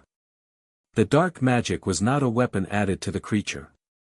It was woven through the creature's own power like a dye through water. It couldn't be separated without, Harry felt the shape of the information, without destroying one of them. The dark magic is stabilizing it, Harry said. It's not just a weapon. It's keeping the creature alive in a way it normally couldn't be. The 2 signatures are mutually dependent. You destroy the dark magic, the creature loses structural integrity. You destroy the creature, the dark magic disperses. One goes, both go, Percy said. Yes. So we need to do enough damage to break the binding and trust that both sides fall. Yes, Harry said. But the binding is deep. This isn't a surface-wound situation. It needs enough force to crack it at the core. Around them, the camp had organized itself with the specific efficiency of people who had trained for exactly this kind of situation. The Ares cabin was on the beach in formation. The Apollo kids were on high ground with bows, which wouldn't penetrate something this size but would serve as harassment. Hephaestus kids were rigging something in the dark that Harry didn't examine closely because it was probably dangerous to examine closely. The other cabins were moving campers back from the shoreline in an organized retreat. Clarice LaRue from the Ares cabin appeared at Percy's shoulder. She was 14, built like a question mark someone had ironed flat, and she held her electric spear with the casual authority of someone born for exactly this. Jackson, she said. Potter. She looked at the creature. Please tell me we're not waiting any longer. We're not waiting, Percy said. Good. She grinned with the specific joy of someone who found this situation appropriate rather than terrifying. What's the play? I pull the water back, Percy said. Get it on land. Harry hits the binding at the core with everything he has. You and the Ares cabin hit it physically while it's disoriented. He looked at Harry. Will that sequence work? Mostly, Harry said. The problem is reaching the core from outside. I'd need a clear line to the center of the creature. When you pull it onto land it's going to orient, it'll turn toward the biggest threat, which will be you, since you're pulling the water. So its back is to you, Percy said. Or its side, depending on its turning radius. Harry looked at the creature. But if you can keep it focused on you long enough for me to find the angle, I can keep it focused on me, Percy said, without any particular drama. Just stating a fact about what he was capable of. I know, Harry said. Annabeth said, I have a structural observation. Tell me fast, Harry said. The bioluminescent points on the creature's surface, she pointed, they're not random. They map to something. Regular intervals, geometric. She looked at her notebook, which she had somehow produced and opened in the dark. Binding points. The dark magic was anchored to the creature's own light sources. Hit the light sources and you hit the anchors. Harry looked. She was right, in the grey pre-dawn the creature's glow made visible a pattern that was, now that she'd named it, obviously architectural. A grid of anchoring points built along the creature's natural bioluminescent structure. There are 9, Annabeth said. Roughly. I can't see the underside. 9 anchors for a binding this size makes sense, Harry said. Hit enough of them and the whole structure destabilizes. He looked at his wand. 9 targets, moving, on a large creature that would be fighting back. He could hit 9 targets. He'd been doing targeting drills for 2 years. Can you call them? He asked Annabeth. When the creature turns, you can see what I can't. Call the anchor points as they rotate into view. Yes, she said, like this was an obvious thing to offer to do, which for Annabeth it was. Right, Harry said. He looked at Percy. Percy looked at him. This was the moment, not the planning, not the conversation, this was the moment where everything went from theoretical to actual. Harry recognized it because he'd been in it before, in a stone chamber under Hogwarts, in the arena, on the beach at dawn when hellhounds came out of the tree line. The moment where you stopped thinking about what you were going to do and simply did it. Ready? Percy said. On your signal, Harry said. Percy turned to face the water and his whole quality changed, not dramatically, not with any particular visible transformation, but in the specific way of someone becoming fully what they were. His eyes went sea glass, which they did sometimes when he was connecting to something larger than himself, and he raised one hand and pointed at the sound. The water obeyed. Not gradually. Not politely. Percy Jackson pulled the water back from the shoreline the way you pulled a curtain, in one continuous committed motion, the Long Island Sound drawing back 50 feet, 100 feet, the creature's lower mass suddenly exposed to air, its huge bulk lowered onto the sand and mud of the exposed seabed with a sound like a mountain sitting down. It screamed. The sound hit every register simultaneously, low enough to feel in the sternum and high enough to hurt the ears, and the camp would talk about that sound for years afterward, the sound the Catapontismos made when Percy Jackson pulled the ocean out from under it. Not angry. Not aggressive. Panicked, and something underneath the panic that was older than panic, the profound wrongness of a creature removed from the element it had existed in since before recorded time. It turned. Toward Percy. Toward the person who had taken the water. Now, Annabeth said sharply. Harry was already moving. He drove wide and to the left, getting angle on the creature's exposed flank, and Annabeth was counting from behind him, 7 o'clock, 3 meters up, and Harry found the first anchor point and hit it without hesitating. The spell he used wasn't from the Hogwarts curriculum. It was something older, something Chiron had taught him from the texts that existed before the division between magical traditions, a focusing charm used by the ancient mages who'd worked alongside demigods in the age before gods withdrew from the daily world. It concentrated magical force into a point rather than broadcasting it, the difference between a punch and a push, and when it hit the first bioluminescent anchor point the light there went out like a snuffed candle and the surrounding area of the binding flickered. 2 o'clock, Annabeth called. Second anchor. Gone. The creature was fighting Percy now, or trying to.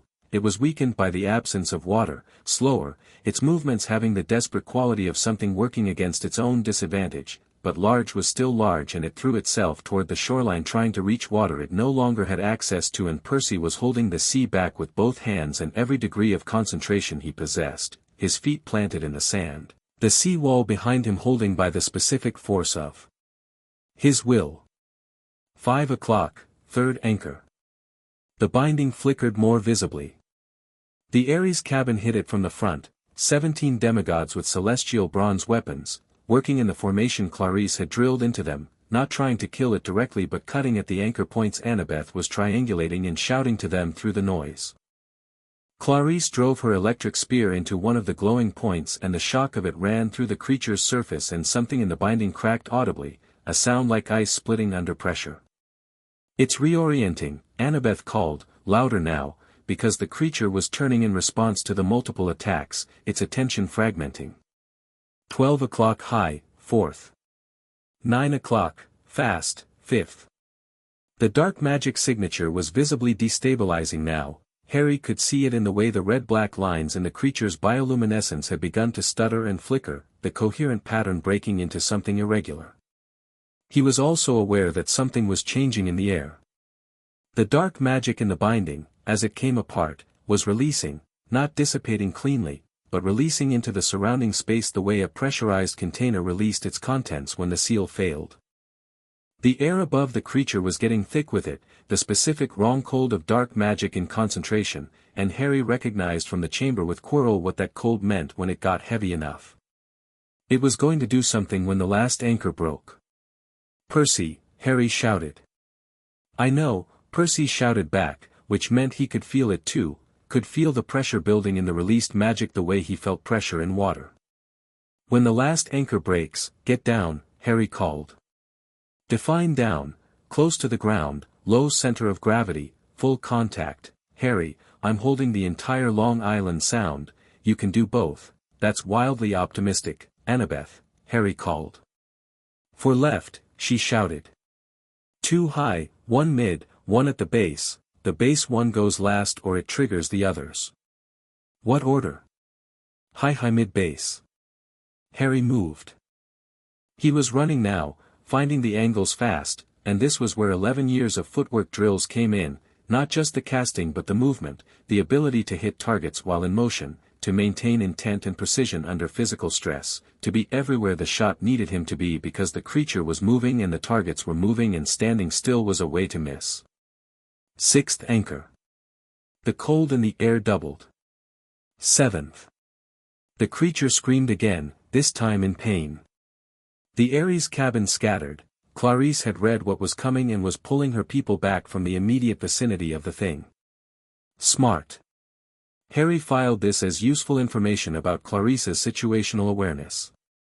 He found the eighth anchor, mid-height on the creature's right flank, and took the shot and the binding cracked the way a windshield cracked, one central fracture spidering outward, the whole system still holding but barely, the dark magic pouring out of it in a concentrated stream now. Harry ran to the base. The ninth anchor was at the creature's underside, low in the exposed seabed, requiring him to get closer than was comfortable and lower than was safe, close enough to smell the thing, brine and deep ocean cold, and underneath it the wrongness of the dark magic, the same smell that had been in Quirrell's classroom, the specific odor of something that existed against nature's preference. He dropped to one knee in the wet sand. The creature above him was enormous and screaming and swinging, and the cold from the releasing dark magic was absolute, the same cold as the chamber, the same total nerve cold of dark magic in concentration. He pointed his wand at the ninth anchor, which was the size of his fist and pulsing with the last of the binding's coherence, red-black and blue-green warring in it, the containment failing. "Percy," he said, not shouting now because Percy was 40 feet away and the noise was immense, but Percy heard him because Percy always heard him. "Now." Percy released the sea. The water came back like a wall. Not crashing, Percy had more control than that, even now, holding the sea for that long, the effort of it visible in every line of him. The water came back controlled, directed, not a flood onto the beach but a surge that hit the creature from behind and below, driving it up and outward, the impact of it going through the creature's mass and through the binding simultaneously. Harry hit the ninth anchor in the moment of the water's impact. The world went white. Not literally, it was still dark, still pre-dawn on a Long Island beach, but the release of the dark magic when the last anchor broke was total and immediate, a detonation of contained force in every direction, the kind of release that hit every magical sense simultaneously and produced in the mind the experience of white, the complete absence of distinguishable information. Harry had been expecting it. He was flat on the wet sand with his arms over his head and the release moved over him like a wave moves over a low obstacle. He felt it go through him and out the other side and it was cold and wrong and enormous and then it was past. He raised his head. The creature was gone. Not pieces, not debris, gone, the way things went that had been held together by unnatural means and when the unnatural means failed simply stopped being the shape they'd been forced into. The dark magic was dispersing in the air, cold and thin, losing coherence, becoming harmless as it spread below its concentration threshold. The sea was back where it belonged. Percy was sitting on the wet sand at the shoreline, both hands behind him, catching himself, breathing in the specific way of someone who has spent a very large amount of themselves. His eyes were coming back from sea glass to ordinary. He looked at his hands, then at the empty water, then at Harry, who was sitting up in the sand 30 feet away. "Good," Percy said. "Good," Harry said. The ninth anchor thing worked. "Annabeth's idea," Harry said. "Of course it was," Percy said, and there was something in his voice that was not quite fond and not quite exasperated and was actually both of those things completely. Annabeth appeared between them, looked at the empty water, looked at them, and said, "The structural analysis was sound." "It was perfect," Harry said. "Of course it was," she said, with exactly the same tone Percy had used, which was the Annabeth version of thank you. Chiron arrived. He looked at the water, at the dispersing dark magic, at both of them in the sand, and then at the camp behind them where 200 demigods were variously recovering, celebrating, or in the case of the Ares cabin, appearing mildly disappointed that the fight was over. He said nothing for a long moment. "Well done," he said. Which from Chiron contained multitudes. Clarice appeared at Harry's shoulder. "Nice shooting," she said, which from Clarice was also multitudes. Then she looked at the empty water and said, "Nice sea moving," to Percy with considerably less grace, and Percy said, "Nice sword stabbing," back, and this was apparently the specific form of their relationship. The camp spent the next hour in the organized aftermath, healing anyone injured, which turned out to be minor, a handful of cuts and one sprained ankle, which Harry suspected was the sock argument person's particular curse. Chiron directed the cleanup. Annabeth wrote 4 pages of notes by torchlight. Dawn came slowly. Long Island found its early September color, the particular quality of late summer turning, the light going golden rather than white, the air still warm but with a cooler current underneath it that said autumn is coming. The sound was calm and ordinary and held no evidence of what had happened in the dark. Harry and Percy sat on the rocks. They'd been there an hour, not talking, in the way they sat when the processing needed to happen before the words.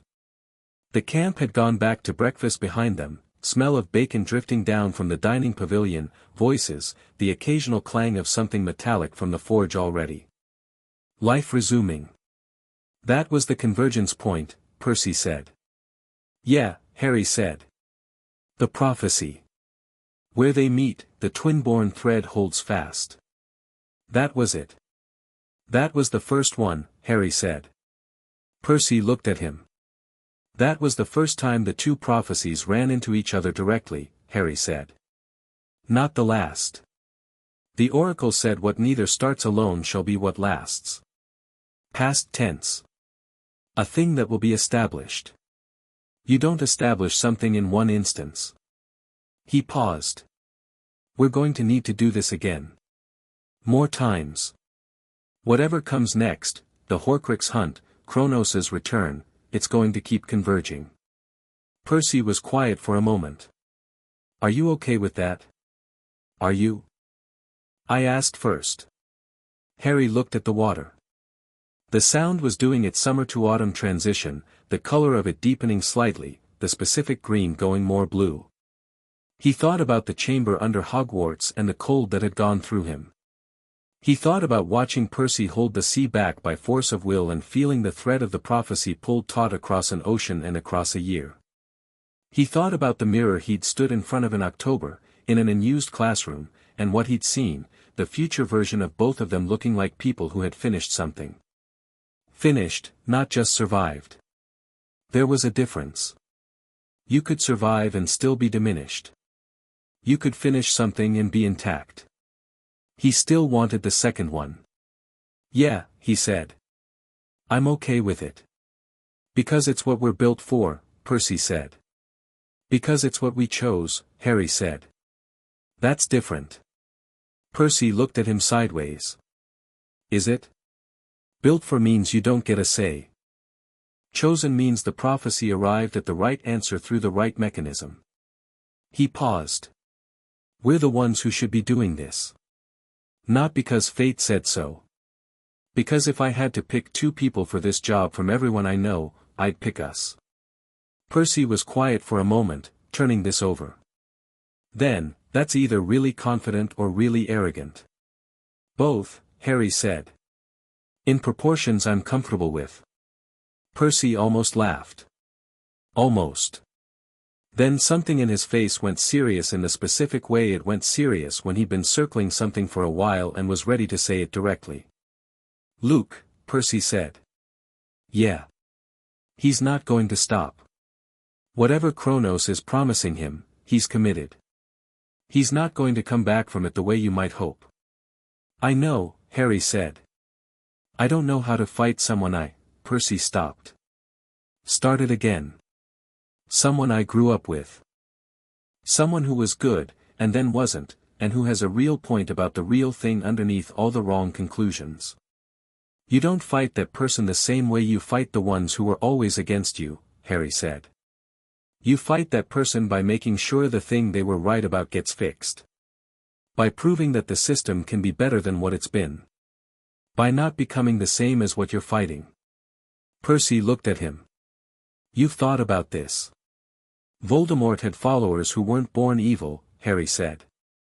People who had real grievances that got redirected toward wrong solutions.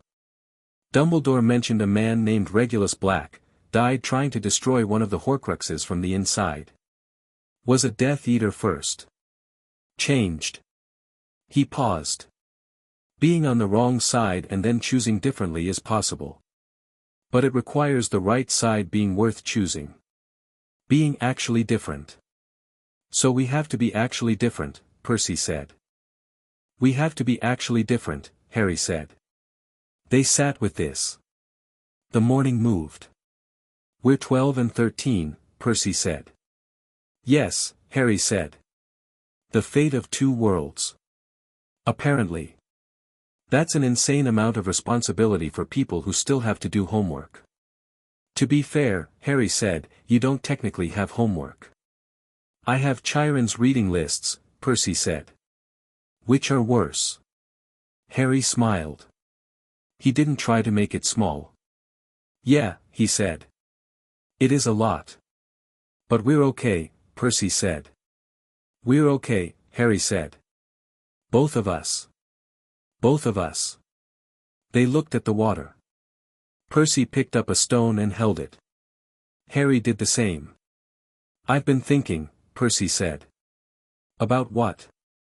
The oracle said 2 thrones of fate, or neither claims a throne. The choice. The prophecy said the choice at the end belongs to us. He turned the stone over. What do you think the choice actually is? Harry thought about it. Really thought, not the fast read of information but the slow one, the kind that lived underneath language and took time to surface. He thought about Olympus and Hogwarts, about gods who used children and headmasters who managed assets, about Luke who had a real grievance and made a wrong choice and was now the instrument of someone else's ambition. He thought about what it meant to be powerful enough that the powerful needed you, and what it meant to be loved enough to have something worth coming back for. I think, Harry said slowly, the choice is whether we become what everyone needs us to be, or whether we become what we actually are. He paused.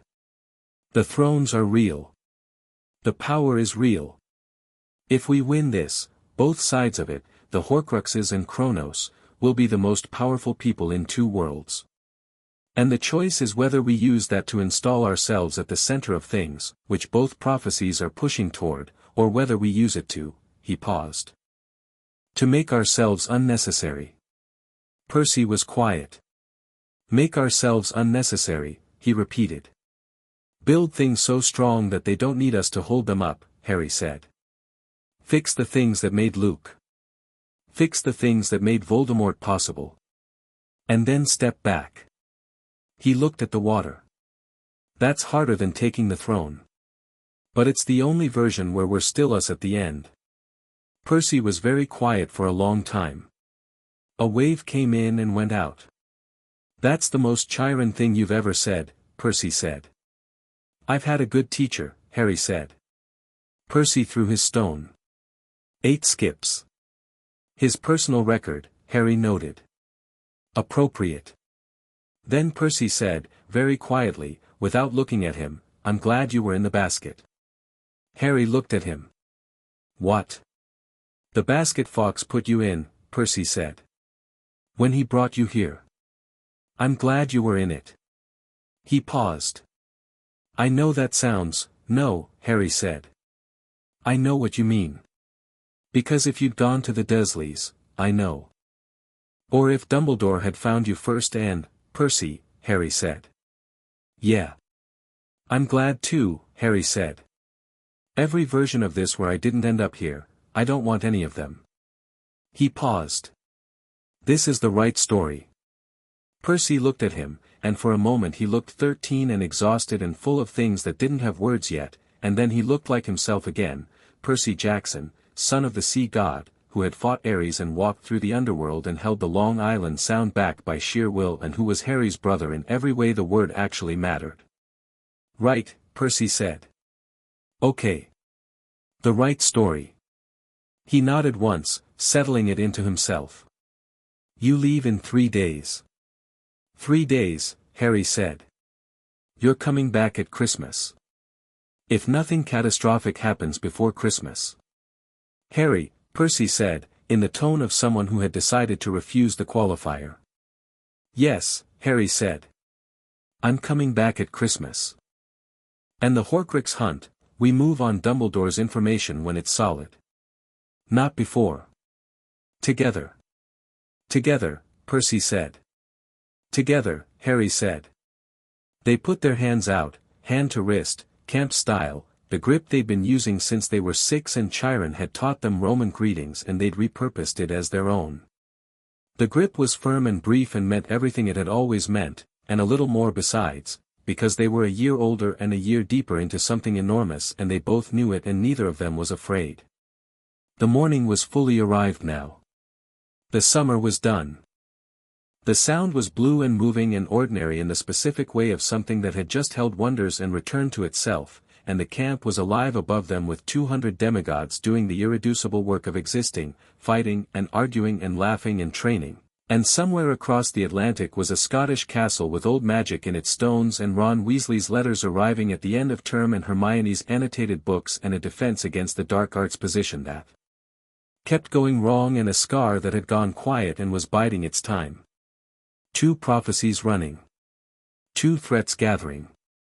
2 worlds that didn't know they'd been sharing a horizon since the night a phoenix had picked up a basket and made a choice that no one had told it to make.